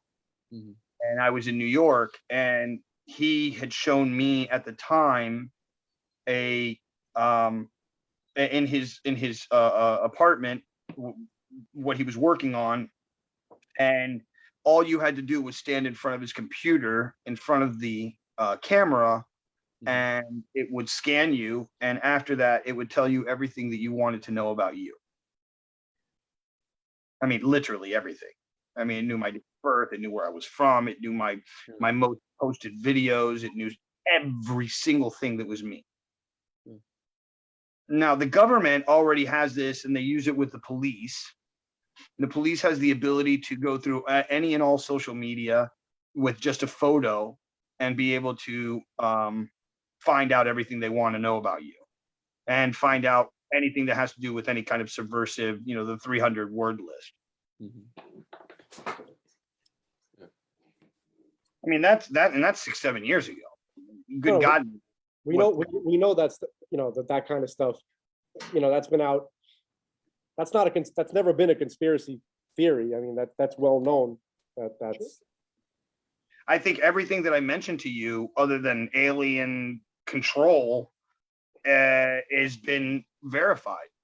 There's not a moment that I said to you that I don't think is a verified moment. And that's the crux of the conversation. I think in the end, it's not so much about patriotism, America, or this or that. It's who's controlling what side of the story and what are we getting? And I truly believe they're controlling every side of the story. The FBI and the CIA have their own internet. the crux of this discussion is the claim that you made that the founding fathers were in on it. I believe that the founding fathers definitely were part of the allowance of being able to be let go, had some fingers. You're saying there's some conditions. They were saying we're going to Yeah, let you do exactly. this by yourself, but you have Sure, to we'll let you adhere go to be your X, Y, and country. Z. Sure, we'll let you go do whatever you want. But look, as soon as you get big enough, we're not going to let you get bigger. And then, hey, we're going to do that anyways. And then it's like, okay, well, you can do that as long as you report to us, as long as you do this for us. You know, they fought another war, 1812. Yeah. That didn't go well for them either. I just said what happened in both wars, but you can say whatever you want, Frank. I didn't hear you, dude. You're cutting out. Basically, the idea is that when they first wanted to separate, they were told that it comes with conditions. And those conditions are you can't get any bigger. And when they did try to get bigger, there were more conditions that were put into play. That's what I think happened. Do I believe that the founding fathers really wanted to have freedom? Do I believe that they wanted to be a better country, create a better ideology for human existence? Yes. Does that come with a price? Yes. Does that come with those who are owners? Yes. And it's proven because we're living in the system that we're in now. And if it weren't, then we'd be in a different system.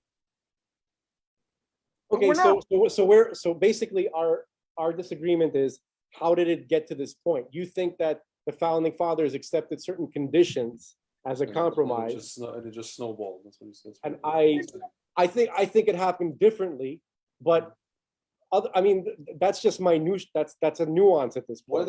Gentlemen, whether or not it happened differently or not, we understand that in terms of, I can tell you as a person who, and Frank, you were born here, but I can tell you as a person who came from the Soviet Union, that the things that were taught in school, even in the 80s and 90s, and you know this, Paul, as well, in terms of making, teaching us about the Constitution, Federalist Papers, just in high school civics or even in college government classes, that was paramount. Today, I don't know if it's paramount in every classroom in America. In some it is, in some it isn't, and they're trying to chip away at it to the point where Michael Moore, is like, we don't want, sensible gun ownership. We just want to repeal 2A completely. Right. That's where, so at least, I mean, granted, you could say this all started, I don't know, 100, let's just say 100 years ago or whenever it started, but really it started ramping up right when they started with the education system, which you're talking, I mean, they really started doing it really when all the hippies from the 60s became professors in the 70s. Boom, exactly. So wait, that goes, that's then that really when that began. hold on, but that only goes towards what I was saying earlier about the ideal that was created by MK Ultra, by Edward Bernays. All of it is part of that same storyline. That's already a 20th century. It's already a 20th Yeah, we're century. talking Bernays, about no, Bernays was in the 30s, no? He was in the 30s, 30s and 40s, exactly. Yeah, That's when it started. But you have to think about it before that. When did the Jews go to Hollywood? When did they create Hollywood? Yeah. Unfortunately, Bernays was also Jewish. I hate the fact of the whole situation. I know. But that just goes to talk about exactly the Jew as a Jew. I mean, that goes into there's a special term for who you're talking about. It's not really Jew. There's a special, very, very special segment that kind of trails along with us that we get associated with. It's called the Erev Rav. Yeah. I don't know how much we talk about it a lot in these conversations. I don't know how much you've read about it, but basically there's a phenomenon that exists in the Jewish people, and it started from definitely it started from Mount Sinai, when Moshe took out the children of Israel. Sure. There were almost as many Egyptians from the Egyptian aristocracy and the priesthoods that came along with the Jews, because they saw what was going on, they saw the writing on the wall, and they wanted to be part. They wanted to be part of the winning team. Let's put it that way. Yep. Totally agree. So anybody who was present at Mount Sinai, including those guys, became Jews, became part of the Jewish people. Now, our tradition tells us that even though they were very numerous at Mount Sinai, but however, when this entity, the Erev Rav, manifests in subsequent generations, they manifest as a few individuals, but with tremendous power. Yep. I'll take that. Hollywood is Erev Rav capital. 100%. I mean, they did everything they could to not be Jewish. They went out of their way to change the names of Jews to make them actors. They went out of their way to divorce their wives and marry women and change their names to American white names. Yeah, that's it. Gentlemen, do you know what happened? Do you know what happened 2 days ago? Sorry, go ahead. You're cutting out. I was gonna say, do you know what happened 2 days ago? They had the Tony Awards, Yep. And the main presenter, not that I watched the Tony Awards, somebody sent me a clip. The main presenter was Billy Crystal, our favorite, New York Jewish comedian, whatever. Delightful Billy Crystal. Yeah, and he sang a song. He goes, "Let me sing a song, like a show tune, but in Yiddish." He's like, "You're never gonna hear this. This is very rare." So he's doing this whole thing in Yiddish, and then he's just doing this whole thing of like, "Oh, all the people in the balcony. I'm not gonna come up there." He's like, what does he say? Something like, "Stairs are a nightmare for a Jew. Stairs, climbing upstairs." And I'm looking at this, and I'm like, my God, this is what people. This is the Jew that people are gonna see. That the world, that New York, that Hollywood, that this whole thing Yep. sees. This old Jew speaking Yiddish, talking about how he can't climb upstairs. This Nebi thing. Yep. Yep. And I'm just like, that's like peak Erev right there. Yep. It's like just, ugh, I couldn't even watch it. I You know, literally, Greg and Paul, yeah. it's just something that you could, before we get too far away from it, you said it, Paul, that actually when Chazal, the rabbis who bring the tradition, they say, how do you identify an Erev Rav? It's a Jewish person who's in a very, very high position, who's not religious, and here's the main thing. They do what they can to pull Jews away from Torah observance and having a relationship with God. Done. Yep. Yep. That's the Erev Rav calling card. So you're right. 100%. No, I know. Listen, I'm not trying to be grand poobastic at all. I've spent so many years, like you guys have, talking about this and looking at it, and it's as apparent as night and day to me. I can see it. Like I can definitely see the forest from the trees.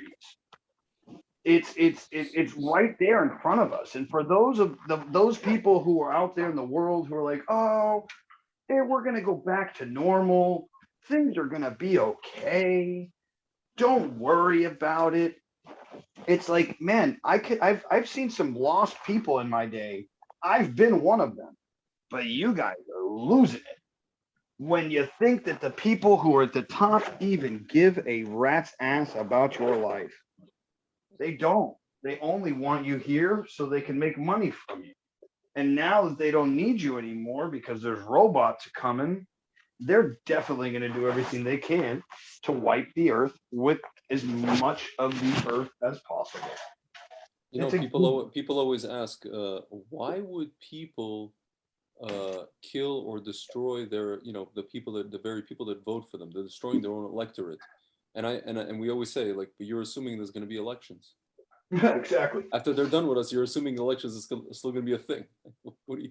Right. Like, and that's the thing to me. They don't want to accept that. They can't accept that that it's the thing done. to me is that people actually believe in elections still. Yeah. I mean, with just 2,000 Mules, just that movie alone, with what happened with the last election, yeah. and the fact that they have so much data, and the fact that Dick Cheney's daughter is like, oh, this has been debunked. Really? It was debunked in like 2 weeks. Wow, that's really impressive. It was quick. I was like, really? It was really fast. They're really good at this debunking. They're getting very good. Just like the court cases that were brought, they're like, oh, look, all the court cases were thrown out. I'm like, really? I didn't even see a docket. I didn't even see. Yeah, I didn't even know that it went to. Yeah, exactly. I didn't even know it went to court. Who were the lawyers? Who were the judges? Like, did we see it on TV? Like, what? No, of course you don't. Of course you don't. I mean, look at the. This was something that the FBI said to me. He goes, "Do you remember the senator that had made a girl pregnant some years ago, about 6-7 years ago?" Yeah. Do you remember this? The senator who made a girl. Senator who got a woman pregnant. The woman disappeared, and then she's found dead. Interesting. In her apartment. Okay. And the senator never spoke another word about it. We heard about it on the news once.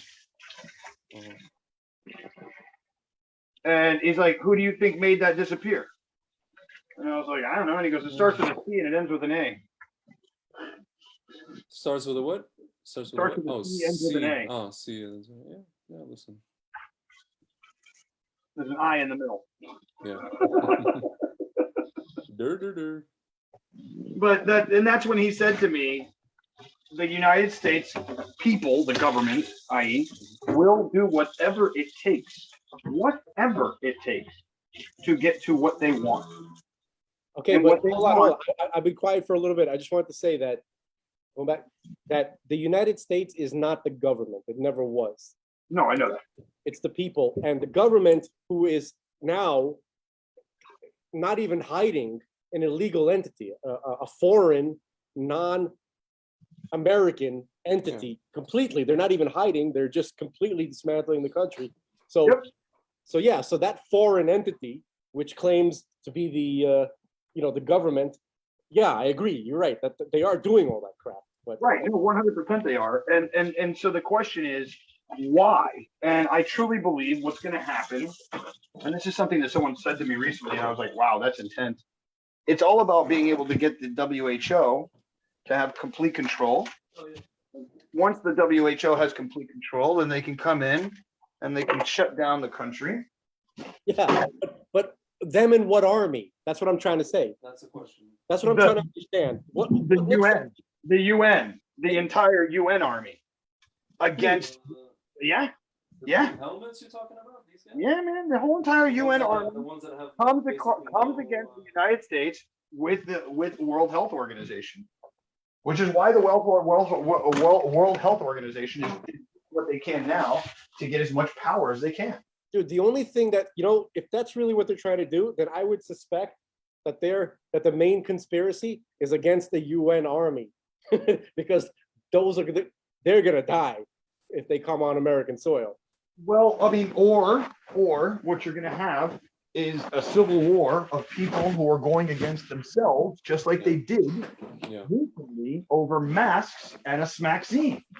Yeah. So if you have already controlled the line of what is being heard and seen, and you already have a bunch of people in the streets fighting each other over a mask, over something that's 99.98% survivable. Yeah. When you bring something that's 70%, the world goes to crap. Yeah. I think that what you're talking about occurs primarily in blue cesspools, but in the majority of the country, the flyover states, the hillbillies and the rednecks, they don't, they're not really falling for it that much. And that's true. When I was traveling because I traveled 20,000 miles during COVID, the 2 years that it was happening, right? I left on March 19th and I didn't stop for a year and a half. And in that time, I can just say to you that in the states like California was insanity. But as soon as you went up north in California, no insanity. Then Texas and Houston, crazy people. As soon as you went to the small little towns, nobody cared. As long as you were in the Midwest and the north of the country, nobody cared. It was the weirdest thing in the world. Florida, nobody cared for the entire time. Yeah. It was absolutely insane to me. Like, I remember this was a very cool moment that happened. We videotaped driving around Rodeo Drive. And this was 2 months before anything was really bad. And 2 months later, on the news reporters are like, oh, they had to board up the buildings because people were going to go crazy. No, they didn't. They boarded this up like 3 months ago because they knew it was coming. Yeah, man. It's funny, but the stuff that happens in Rodeo Drive, the stuff that happens in New York City and Chicago and Detroit, the blue cesspools, California, Southern California, the media, the Sitra Achra, propaganda branch, they want people to think that that's what's happening everywhere. Stuff that's happening in a couple of little dots, on the map. They want people to feel that that's what's happening. That's really the reality. Mm. That signature Sitra Achra. I just wanted to connect it for a second to what you said before. You were talking to the FBI agent, and you're talking about the simulation. Now, that's actually true, and it has been going on for quite a long time. Actually, it's been going on for 5,782 years, Sure. because that's literally what is described as happening. We lived in a real reality. That's what we were born into. And then when we bit a fruit, right? We tasted something, right? Mhm. That created, and actually Rabbi Baxt, he describes it as a virus, as a mind virus, where this virus itself that was contained within this quote unquote fruit, right? This metaphor of the fruit, it brought us down into this reality that we've been in since, and we've been trying to get out of it. What fights us is the Sitra Achra, because the Sitra Achra designed this reality for us. This whole matrix metaphor is just really describing what the Torah has been talking about since day one. Now, the name of the reality that we lived in before, right? If we really want to translate it accurately by meaning, not the literal word, but the meaning of the word, it was called objective reality. Mhm. It was called truth and falsehood. It was clearly visible. Like you said, you could see the forest from the trees. It was clear. Okay. What we were immersed in after we bit the fruit is called the subjective reality, the reality of good and evil. Because good and evil are opinions. They're subjective. Before that, we didn't need to deal with good and evil because we had truth and falsehood. Okay, so we've been in the matrix way longer than the FBI agent can possibly imagine. And what's been happening, the work that people have been doing, people who have been observing commandments, whether Jews or non-Jews, who have been doing good work since that time, we don't see it yet, but we've been peeling off the layers of the Sitra Achra, and essentially everything is set for the big reveal. But while that's happening, the Sitra Achra is molting a new cocoon for us. Yep. It's And called that cocoon- meta and that- headsets, everything you're talking about. Yeah. So here's a different competing concept for you, and I'm just gonna give you the analogy really quickly. It goes like this: the beginning of the human evolutionary step within technology, we learn how to wield fire. And while we're wielding fire, we get to this idea that we start telling stories. So fire ends up becoming a place for us to tell stories, to learn, to grow, and to share our ideas. And then the idea of the use of technology to get to the place where we can be that of conscious light. So I think that part of the journey that we're on is to infuse technology into us to the point where we are half human, half something else. And if I believe in the 5 war theory, which I think the first of the 5 wars is an ideological war based on religion. The second is an ideological war based on acceptance or non-acceptance of technology into your body. The third is when man finally realizes that robots are taking over and we try to beat the robots. The fourth is when the robots come back and beat the fuck out of us. And the fifth is when a transhumanistic man and a transhumanistic robot finally come together and create something new. What that is, I'm not sure, but I believe that that is our transitional space of what we're headed towards. And if we look at technology, technology is not going to slow down. It just won't. The only thing that's going to stop technology is us killing ourselves. And that could very well happen by opening the Pandora's box of artificial intelligence and machine learning. We don't know yet. And that's why I think that, Elon Musk is so scared of the technology in and of itself. And he says it constantly. He himself, yeah, he knows. Yep. And he owns OpenAI. I mean, he owns it. He knows what he's talking about. He knows that there is a power that is coming that is so strong and so overbearing that it's going to literally transform the entire planet. And and I have for the last year and a half been so heavy in the metaverse, in the idea of Web3. I can see it happening. There's what $235 billion that was put into the Web3 space in the last year. Mm-hmm. I mean, Oh, you know, it's funny when you say that, because I just spoke to a few people who think that people who really haven't really researched the crypto space in terms of the projects, not the right, coins, but the projects that are going on. sure, And this one guy's like, oh, it's pump and dump, Bitcoin, Ethereum, that's all he knows. And I said, right. please, for the love of God, go research Web 3.0. I mean, there's some amazing things happening, Svi. I mean, it's insane. I met a woman who's doing an NFT project with plastics that she's grabbing. So she has a company that grabs plastics from the ocean. She's Mhm. taking those plastic and she's making one-of-one NFT swimwear. So that's just one thing, right? Then there's other people who are selling diamonds, gold, silver as NFTs and then holding them for you or sending them to you. And there's a whole new chain that's called Secret Chain, which is, just like any of the blockchains out there. But this one is based for those who want to own something and not be known on the blockchain, because much of the blockchain is very much open-ended and shows everybody exactly what's going on where, because the ledgers are open for everybody to read. And if you follow the numbers, you can follow the money. It's not that hard. Many people have done it. Everybody thinks it's like quote unquote anonymous, but it's not so anonymous, actually. Listen, the thing is, if you There's have certain things that are.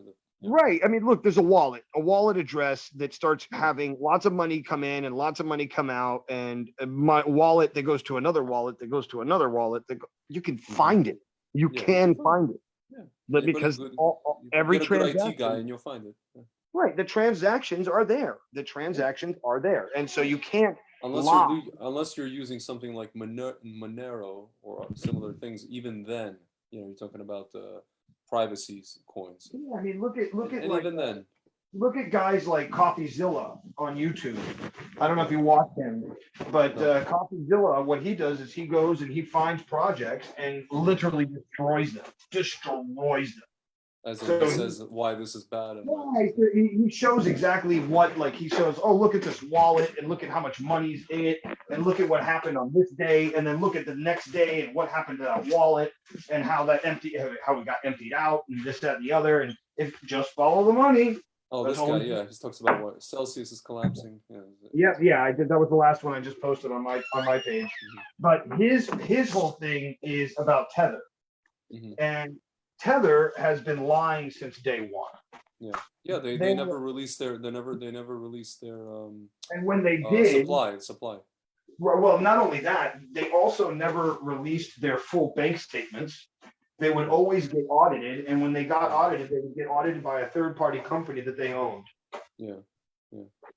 So it's like, I keep hearing that the only legit stable coin right now is, not to get too deep into this whole thing, but it's USDC.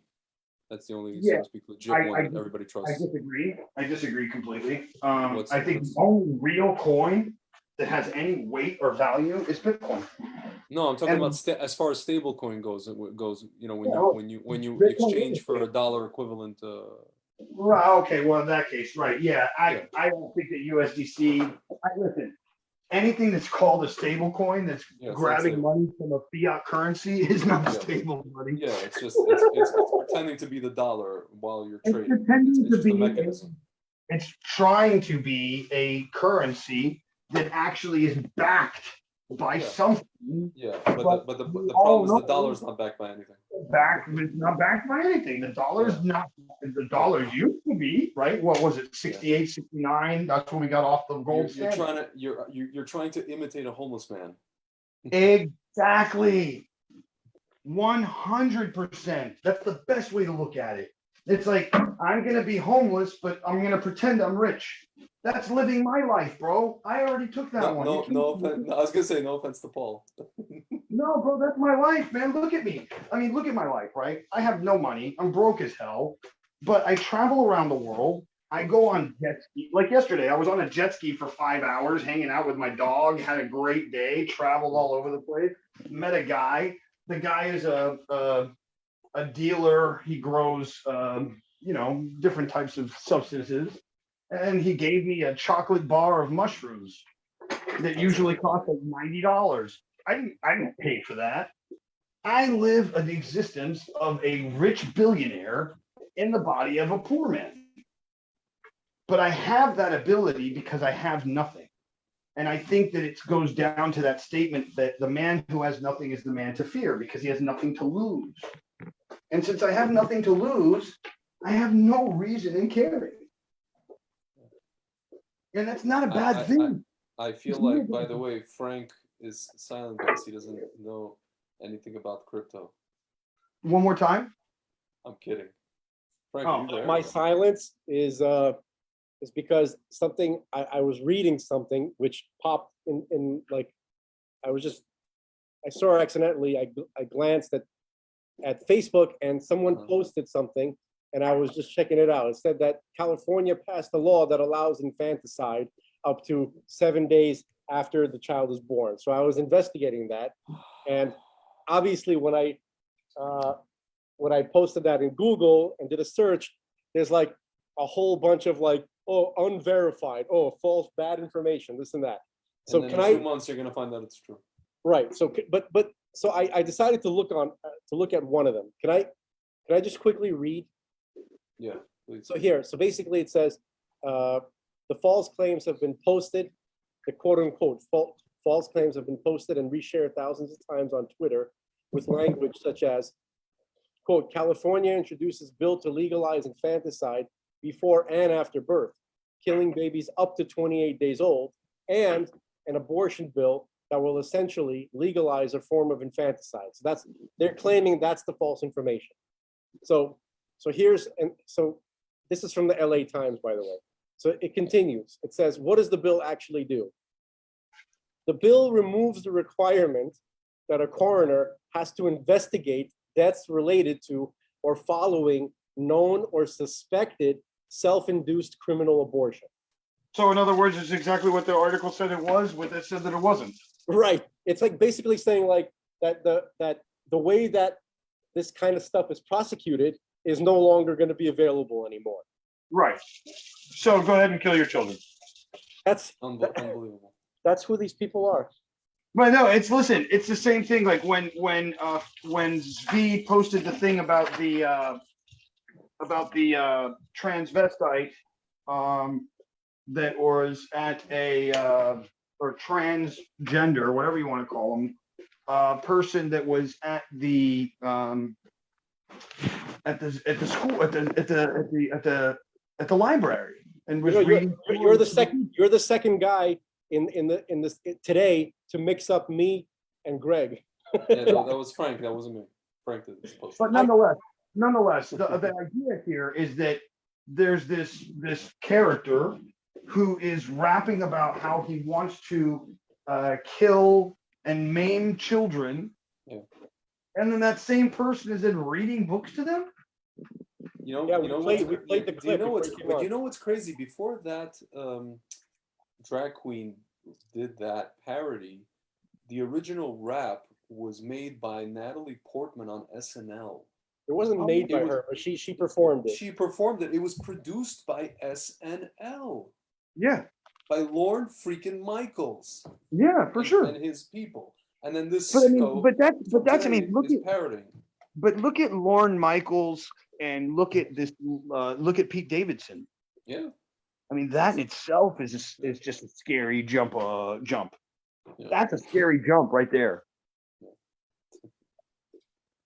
You know what I mean? Yep. But the reason for the jump is for what? To push the ideal. It's all about pushing the ideal, kids. It's all about pushing the ideal. And what is the ideal that they're pushing? a place where nothing is and anything can be. That's what they're pushing. By the way, gentlemen, speaking of anything could be, see, the Fed raised interest rates by 0.7. They decided 0.75, the highest increase since 1994. So supposedly, allegedly, essentially the market is supposed to tank. Like all these people are writing it. Yes, I'm reading this on Twitter. Okay, so I'm just gonna cash all my crypto and put them back in the bank for a good APY. For a good just to get percentages from savings rates. And now that they have more of our cash in the banks, you know what I'm saying, as opposed to us having it in crypto, because they knew that a bunch of people, instead of investing in stocks, went into crypto. I mean, a lot of people did go in stocks. They have it in 401k. There's people don't have a choice. Right, but in crypto, I mean, in stocks, you have to pay taxes. In crypto, you don't. Yeah. So they want all the people that went into crypto to. Oh, wait a minute. That's the same thing. It's the same thing as what happens in Art Basel every year here in Miami. $15 billion is bought and sold in 1 week, 2 weeks here in Miami. For a banana on the wall with a duct tape on. For a banana on the wall for the tape, but that's not why they do it. No, that's not why they do it. Yeah. They do it because they don't want to pay taxes. Yeah. That's interesting. Frank, what do you think? Dude, did you say something? You're like way in the background. I can't hear you. I said, what do you think? Paul can hear me. I can hear you. Damn it, Paul. Maybe it's your speakers, Frank. Oh no, it's Frank. What happens is that whenever you go look at another program or something else that might have audio, then if you're on your phone, it's what happened to me earlier. It cuts out the audio. I'm not looking at anything. I'm looking only at you guys. Oh, but you were a minute ago. Yeah, but that was before. That was. I know what I'm doing. So basically, can you just give me a recap? What am I supposed to comment on? No. I was talking about just like how I was talking before, how they're controlling demolition, the economy, and said 4 hours ago they basically said that, they were pretending to debate. Oh, should we do 0.5% hike or 0.75? This like. Oh yeah, no, there's no debate. They raised the 0.75, the highest since 19. Oh, speaking of which, since 1994. No, that was the plan. Remember 1994, right? That was on schedule. There was no debate about it. That was. Yeah, 0.75 is what they're gonna do. Everything's on schedule. That's insanity, dude. Tomorrow's gonna be interesting. Tomorrow's gonna be very interesting. I'm telling you, listen, I'll say it again. Mid-July is when it's gonna happen. What, the whole tank? I think I personally, and I don't want to put this out into the universe, but I truly believe that something really bad's going to happen at Rainbow, and a lot of people are going to get into an involved fight. When is this thing? This Rainbow? It's in July. So it happens. Rainbow, the Rainbow Gathering is a month-long event where 50,000 people live in the forest, in a national forest, and they just hang out and live. From July 1st until the 7th. Yeah. So till the end, right? No, not 1 week, 1 month. Mm-hmm. And out of that, 2 weeks are the real go time. So the first week is load in, make everything, put everything up, get everything ready, set up all the different kitchens that are going to be set up all the different spaces for people to be able to meet up, set up a circle where everybody goes and eats every day, all of these things. So that's set up for the first week. Then the next week is people showing up. The next week is where everybody's really having the thing. And then the next week is the breakdown and everybody leaves. So I truly believe that mid-July, when things are in full gear, the FBI, the CIA, and whoever else is going to go in, and they're going to make it very uncomfortable for many people. And at the same time, when doing so, there are going to be a massive group of people there that are, let's call them January 6th boys, that are going to take offense to not having their freedom. Mm-hmm. And that is going to cause a massive go down in the forest in Colorado. And I've been feeling it for months. And I'm on the rainbow page on Facebook, and there's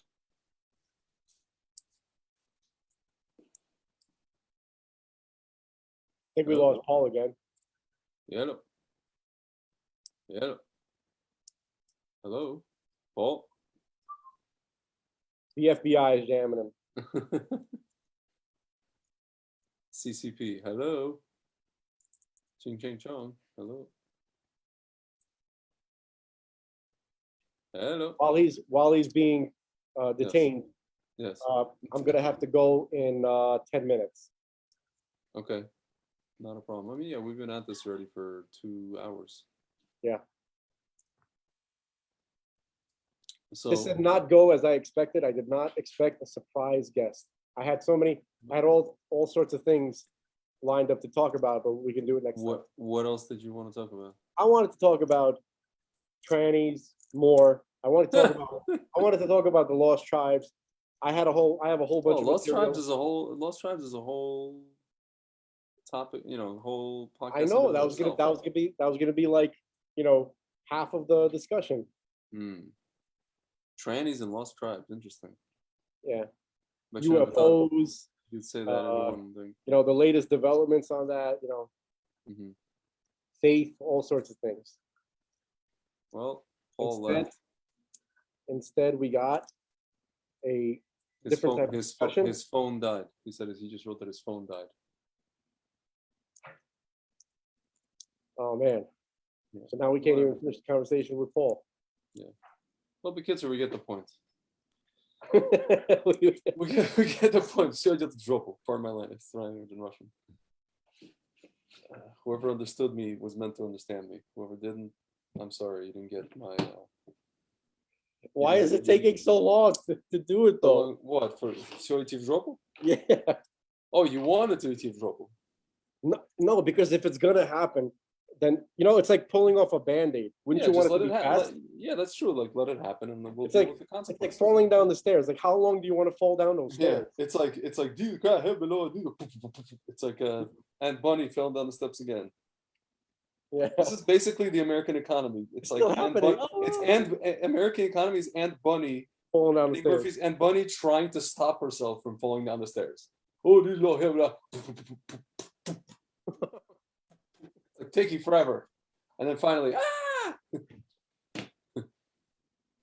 it's like That's ridiculous. genius. That's what America is Aunt Bunny falling down the stairs. I'm writing that. I coined. That was really good. Yeah. Props. What else can we say? But Yeah. He's right. But in terms of something been going on for a long time, the simulation. That's exactly what's been going on. Yeah. For a long time. Listen, dude, this is the kind of discussions I would have with my father when I was like 15 years old. Greg, we live in a virtual world. And then I went to see Matrix when I was 19, and I literally, the first thing I did, I walked out of the theater, I called my father, and I said, these two, well, when they were still men, the directors, Wachowski brothers, owe you royalties. And he goes to me, if you think that they're the only people with these ideas, that I'm the only person with these ideas, you think people in Hollywood don't have these ideas? They don't have access to Kabbalah and all those other things? You're mistaken. Yeah. And that's it. And then these two men became women. Both of them? I believe so. Yeah. They're the Wachowski sisters. Here. I heard one of them. Both? No, it's Lily and Julie. Here, the Wachowskis, Lana and Lily. Yeah, they were born. Oh, Lana, formerly known as Larry, and Lily, formerly known as Andy. Both of them. How that's What a clown. impossible? What a circus. Yeah. I don't know. I don't know what to make of it. I really don't know. It's very strange. I think one of them became yeah, one of them in the beginning became a woman and the other one wasn't, I believe. And then the other one became a woman after. It's mental. The whole thing is it's just completely. I want to say two things. Yeah. Number one, Billy Crystal did something really funny. Yeah, I told you the thing in the Emmys Not that. or what? There's this one skit. This is the funniest thing I've ever seen Billy Crystal do. Okay. He was a guest on Jimmy Fallon, I think, Hmm. and they did this skit together where they're dressed like Hasidic Jews sitting on a park bench. Okay, you got the whole Yeah. everything, the beards, the pay, the hats, Yeah. the whole thing. Yeah. And people are passing by, and Billy Crystal's like, "Look at that guy! Look at that schmuck! What a Yeah. schmuck!" Every guy who passed by goes, "What a schmuck!" It was hilarious. Okay, so I have to give it to Billy Crystal that he did make me laugh Yeah. in that way. Listen, that you should see this. I'll send you the video of him like at the Tonys, whatever, yesterday, a couple of days ago. It's such, and everybody's sitting there. You could tell everybody's sitting there, and they're just like, "This is so nebby. These are the Jews? Like, really? Like, I don't know if he's an Arab rope. I just know that he's a schmuck. What a schmuck! You know? Yeah, exactly. What a schmuck. It's like he's doing this Yiddish thing, and it just sounds like gibberish.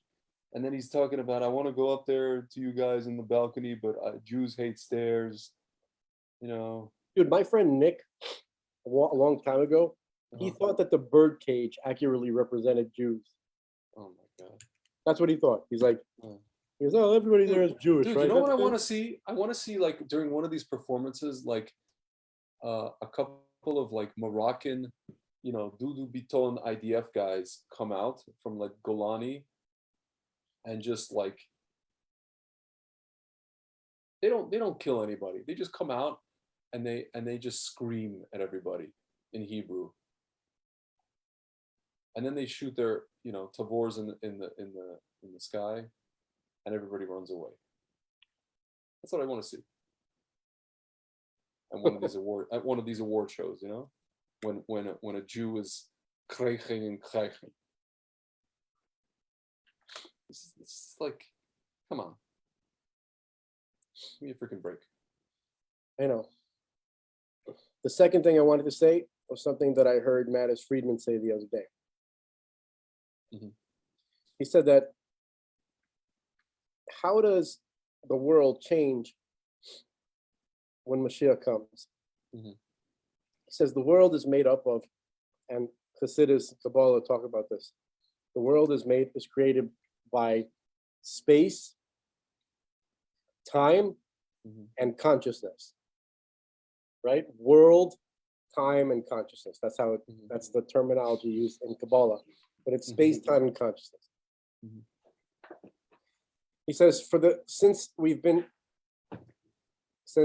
got thrown out of the garden, the world has been primarily space and time. Mhm. In terms of ingredients, like there's been more space and time than consciousness. Mhm. But he was saying that from all the mitzvahs that we've done over these thousands of years, we have filled the world with more consciousness than space and time. We don't see it yet, but that is what is going to unlock those features of the world that we're all hoping to experience.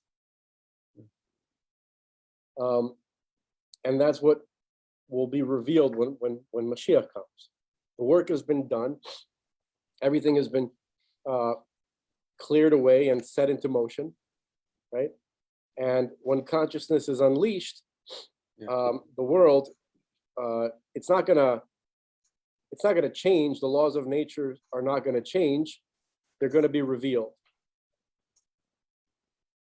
I just thought that was an interesting idea. I hadn't heard it explained that way until yesterday. That there's going to be the addition of consciousness, and that's what's going to change our experience of the world. I mean, listen. I couldn't disagree with you more. Okay. Sorry. I said I couldn't agree with you more is what I meant to say. Oh, Oh, And yeah, you're right. I think that idea of consciousness, this idea of awakening, can only happen when the ideals and the thoughts of the past are no longer. And the reason for that is back to that concept that I was trying to say earlier, that anything you want can be. And so therefore that means that anything you want to be can be. And that's why I believe that the ideal that they're pushing is why they're pushing it. Once again, it goes back to what you were saying, that it is in essence the creation of a jail cell.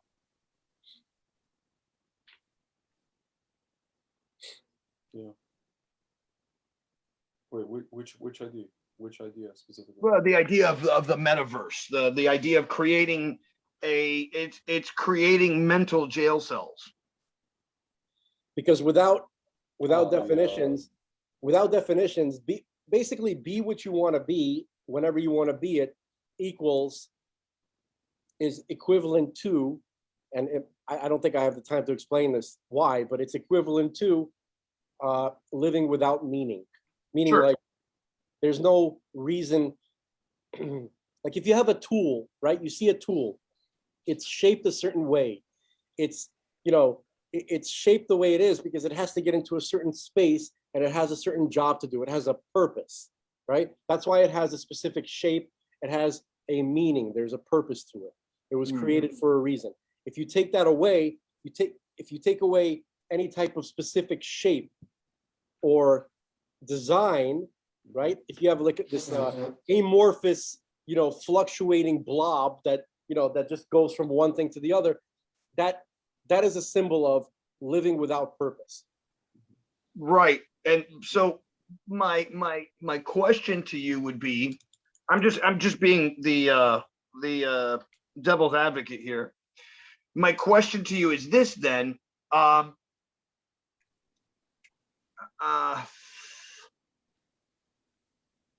lost my question. Man, I hate it when I do that. The question may be asked, but I have to go, so I will think about the answer until the next Right. time. Let me ask the question. Let me remember the question now. Yeah. But oh man, what were we talking about 2 seconds ago before that? We were talking about metaverse, talking about being able to do anything. Okay. Where do we ascribe meaning from? Well, I was talking about God. That's what I was saying. I realize that, Frank. But what I'm saying is, where do we ascribe meaning from? Like, I've been asking this question a lot lately. Where do you, like, I ask people, if you had to choose one thing to be proud of, what would you choose?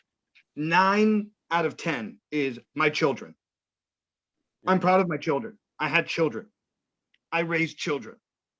And I said, okay, great. If you couldn't put children into the equation of being something proud of, something that you're proud of, what would it be? Okay, I can answer this. Go ahead. Okay, so I'll give you the Torah's answer, which is what I accept upon myself. Sure. The Torah's answer is the purpose is to do whatever God needs you to do here.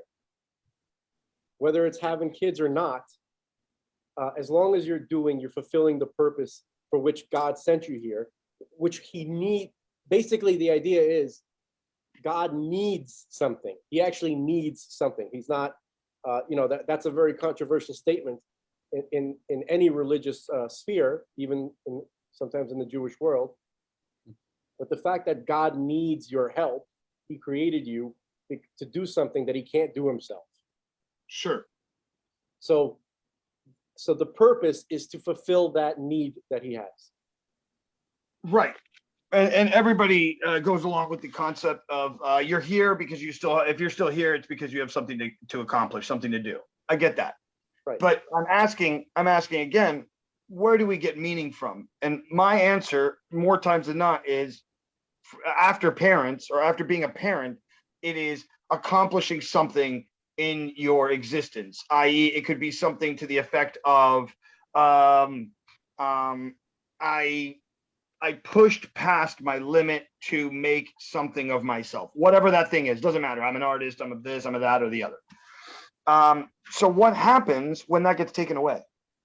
No, so that's actually what I was saying, that all of that, anything that's not in the context of serving God, right, of just doing what he needs you to do, is meaningless. Success, personal success, getting a six-pack, having kids, becoming a captain of industry, banging the prom queen, whatever, all of it's meaningless if it's not in the service of God. Because Sure. just to think about it like this, I'm not a preacher. I'm describing a concept, which I believe, but I'm not forcing anybody, obviously. Okay, so think about it like this. I accept that God is the creator, not that he created at some point and then kind of just let it roll on its own, like he created a watch and wound it and then let it. No, this world exists at the like God has to constantly keep this world existing. Like the only thing that I can imagine, like there's no perfect metaphor, but imagine trying to blow up a balloon, right? That has a little tiny hole in it, right? A little tiny hole, very, very small. And there's a little bit of air escaping. So you have to, in order to keep any tension on the surface of the balloon, you got to keep blowing air into it forever. Mhm. That's how God create. That's something like what God does to create this world, to maintain its existence, to sustain it. And when I say this world, I don't mean just like this physical space that we live in.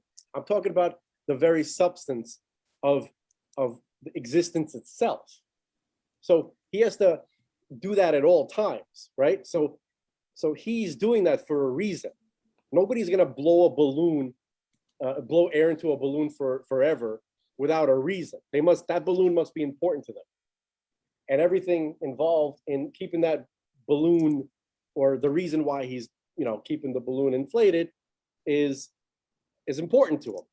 So Okay, if that's the case, then everything that's happening is meant to be happening. So then the metaverse is supposed to happen, and we're supposed to implant technology into ourselves.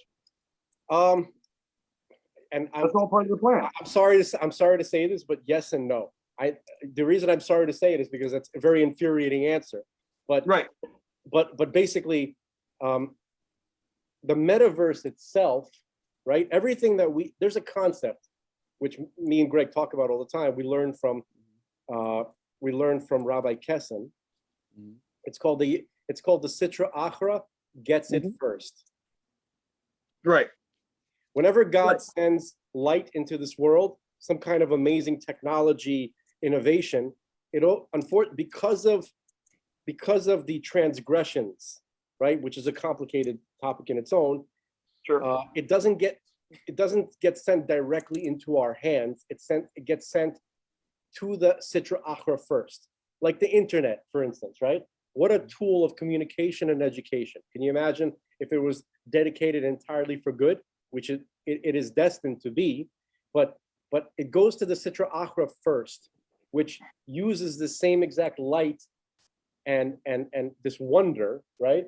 And just fills it up with with trannies shitting on people's faces, accosting children, and just nonstop, just like 65% porn, right? Right.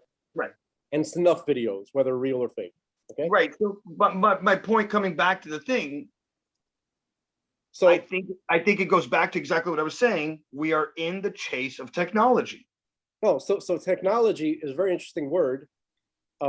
There's a word, if you know the way Hebrew works, it has like the letters themselves are only consonants, right? And then you have these little dots as vowels. Sure. Okay. So, but when you look at a Hebrew word, you got to look at its consonant root. You don't look at the vowels initially. First, if you want to really understand the root of a word, you look at it. Well, you look at its root. Okay. So taken, this word taken, right? It means to rectify. I don't think it's an accident that technology has the same root consonants as rectify. Sure. as tikkun, right? So my point is that technology is a wonderful tool. Meta, all these things, they could be wonderful tools. The augmented reality could be potentially amazing. I believe it will be, right? But Sure. who's wielding it? Who controls it is the problem. If And we then- control, and if then we that's control what- it, But that's what goes back to Web3. That's what goes back to everything that's happening now. That's what goes back to all the people that want to have control over their IP so that Facebook, Twitter, YouTube, whoever these big conglomerates are, can no longer own your intellectual property. So there are a bunch of people that I hang out with on a daily basis that are fighting tooth and nail for that and that alone. And there are people who I know who are Bitcoin hodlers that have been holding since 2010 and haven't touched it. So there are people who truly believe in this idea that we are talking about. Back to where do we get meaning from if there is no work? Because we are coming to a place now where there is no work. Okay, so that's a different question. I'm almost done, Frank. I'm almost done. I swear I'm almost done.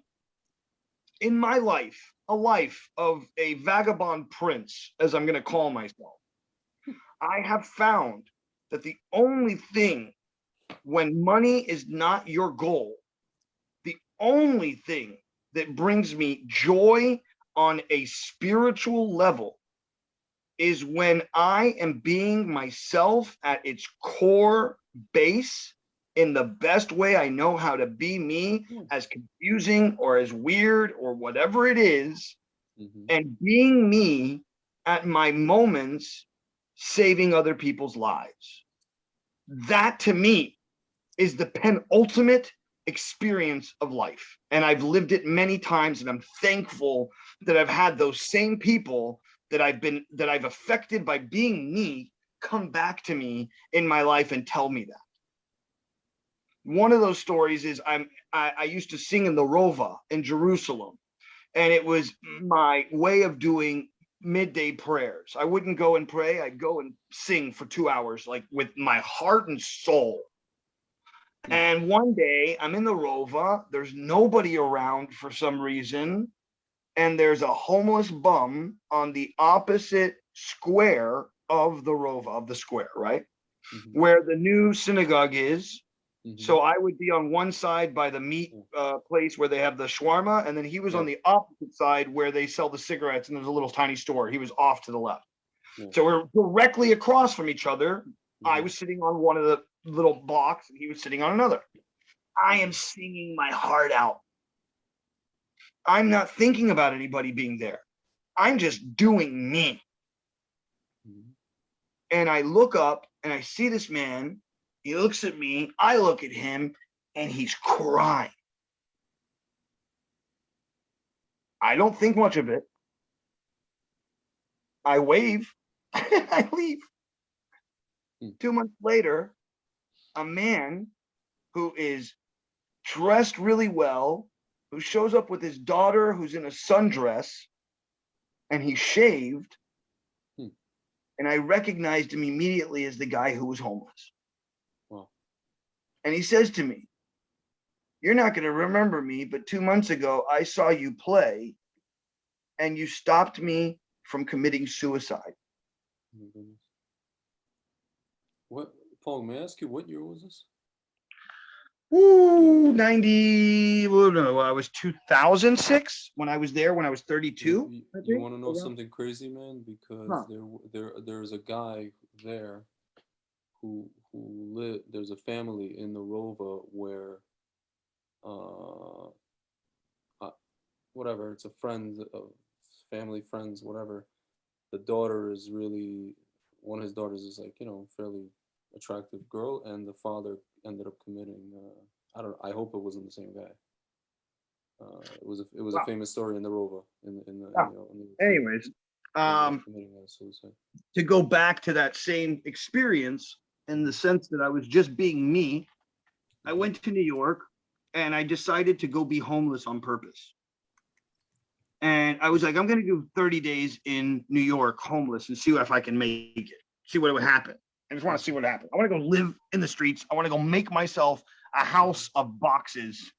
I want to find out what this is like. Why? Don't ask me. I'm a weirdo.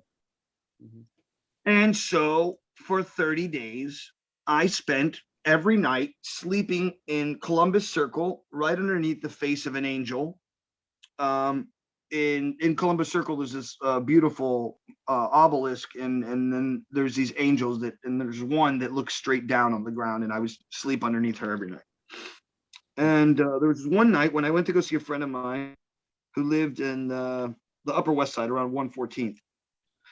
Somewhere around, I don't know, 110th, 111th Street, and I'm smoking a joint, and I'm eating some food, and some guy comes up on a bicycle, and I share my pot, share some food, and we walk from 110th all the way down to 59th until I find my spot where I'm about to go to sleep.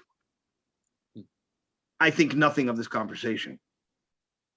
About 3 years ago, so this is now 6, 7 years later, I meet a girl on Tinder, and she's this phenomenally gorgeous Barbie looking woman. I was like, why are you going on a date with me? But nonetheless, I go to meet this girl, and for some reason I took the wrong street and I got lost.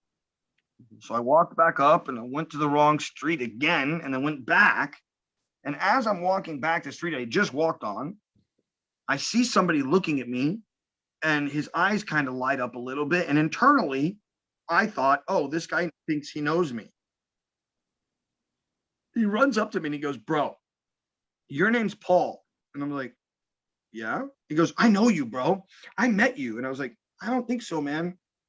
He goes, bro, I know for a fact you saved my life. I was like, what the fuck is going on? He's like, you're a magician and a hypnotist, and you were homeless for 30 days in New York. And I was like, oh, okay, now we need to sit down and talk. What's going on here, buddy? He's like, man, I'm the guy who was on a bicycle, and I was literally riding to the Hudson to go drown myself that night. And I'm like, what the fuck? I even made a video about this. I think it's on my Instagram or on my, I immediately made a video about it because I was so taken aback because it happened again. And it's only been in the last couple months that I've come back to who I am again. Over the last couple of years, I was dating somebody that was very, just say, negative towards my sense of me.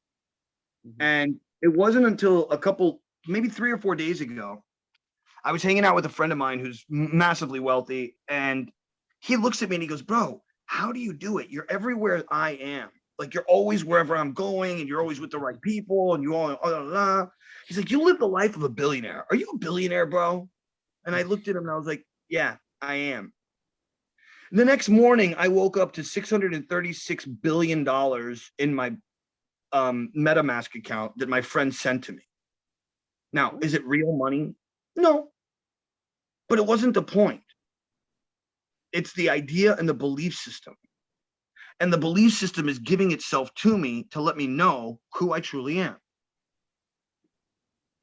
And I believe that that's part of this process of what we're talking about. That as long as you really, truly believe in what it is that you are attempting to be involved in, i.e., the dream that you want to make for yourself, the more that you do that, the universe conspires to make that happen. I get back to the question of, where does meaning come from? If there is no job and there is only a place for me to be the me that I want to be, and in that space, by being the best me, because I can create that world, how is it that that won't change other people's lives? Oh, wait, hold on. That's a very loaded question. It's not the same one that you asked before. I think I really have to talk now because I really have to go. I want to just. And I'll stop now. Go ahead. So basically, there's a story in Tanakh of a guy named Cyrus, right?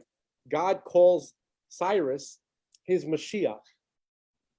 Cyrus, a non-Jew, a Persian emperor, God considered him one of the Mashiachs, right? My anointed. He didn't know God at all. He didn't know that he was God's anointed. Okay. The point is that the people who find success, right, chasing their dreams, and many, and I'm not gonna say many, but a good amount of people do. I mean, we know stories, right? We know people. Okay. That the only way that happens is if it already somehow serves God's interest. Whether or not the person who is chasing this dream, right, which is being supported by God, whether or not they realize what's happening, that's up to the person. So the meaning that eventually everybody will realize is that everything that we've been chasing in this life, right? Everything about this world, even the billionaires, even everything that they enjoy, their yachts, whatever, oxygen clubs, bars, whatever the hell they do in their, however they spend their time, right? Is equivalent to two bums fighting over a half-eaten candy bar in the Bowery. This whole world, as we see it, everything about it is exactly a half-eaten candy bar being fought over by two bums. Okay, or two pigeons, however you want to look at it. Okay, so because I've seen both, that's why I bring up those examples. So it's going to be understood when the big reveal happens.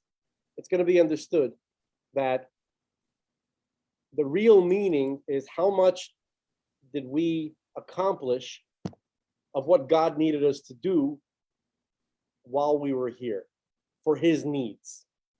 Because I'm not saying that I see it right now. I'm not saying that I understand and I can live in that reality. I can't. I'm aware of the concept. And the information is that when this becomes apparent, what the actual nature of reality is, people are going to be thinking, how much of their time did they spend doing anything which God needed done, whether it was mindful or not? That's going to be people's only concern. Not because they're scared of retribution, but because they're going to see that was the point. They're going to say that's the name of the game, to borrow a crude expression. So that's what people are gonna, I'm not gonna use the word regret. I'm not gonna use any of that stuff because so many people don't even seem to have the consciousness to be regretful, because it's just not fair. They don't have the information I have and that we all of us here have. Okay, and yet many people, everybody serves God one way or the other is the point. Okay, whether it's done willingly, like for instance, even the enemies of God serve God, right? They're trying not to, and it's funny that they're trying to do something that's impossible.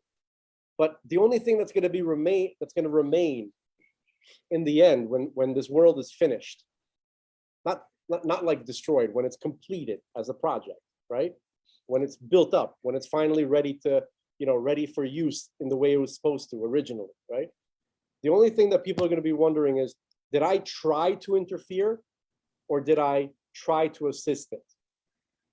Right. And there are many people who are going to say, I tried to interfere with it willingly because I hate God, or whatever their reasons were, right? Yeah. They're going to see how silly it was to even think that such a thing was possible. And I think there's going to be some regret. Right. So I have a different way of looking at this. I think maybe because I've done a lot of ayahuasca and DMT and whatever else. But hang on, I actually, let's do it to be continued then, because I literally have to. If I No don't problem. stop it right now, I'm gonna miss it. No problem. Go. Gentlemen, this Paul, come back and talk to us. Man, always. I've been wanting to do this with you guys for a while. gentlemen, this has been 2.5 hours. I have to also, because I'm. Oh yeah, he's in Israel, right? Yeah, he's tired. I'm here in Jerusalem, so this was awesome. We should do this again. 100. And yeah, great. All I need from you guys is a schedule. Heads up. Just let me know when you want to Yeah. do it. Give me a day in advance or even an hour in advance. I'll sit down. Yeah. Paul, Yeah, I'll write give down you- what you were gonna say so we can pick up from last time. Yeah. No, it was very simple. It's very simple. It goes back to my conceptual idea that if you have this idea of a machine that is supposed to be a Garden of Eden essence location where anything and everything you could ever want is at your fingertips, that's meta. Well, we'll see. I think Yeah. it's no, actually, it's not really meta. Meta is more of a covering.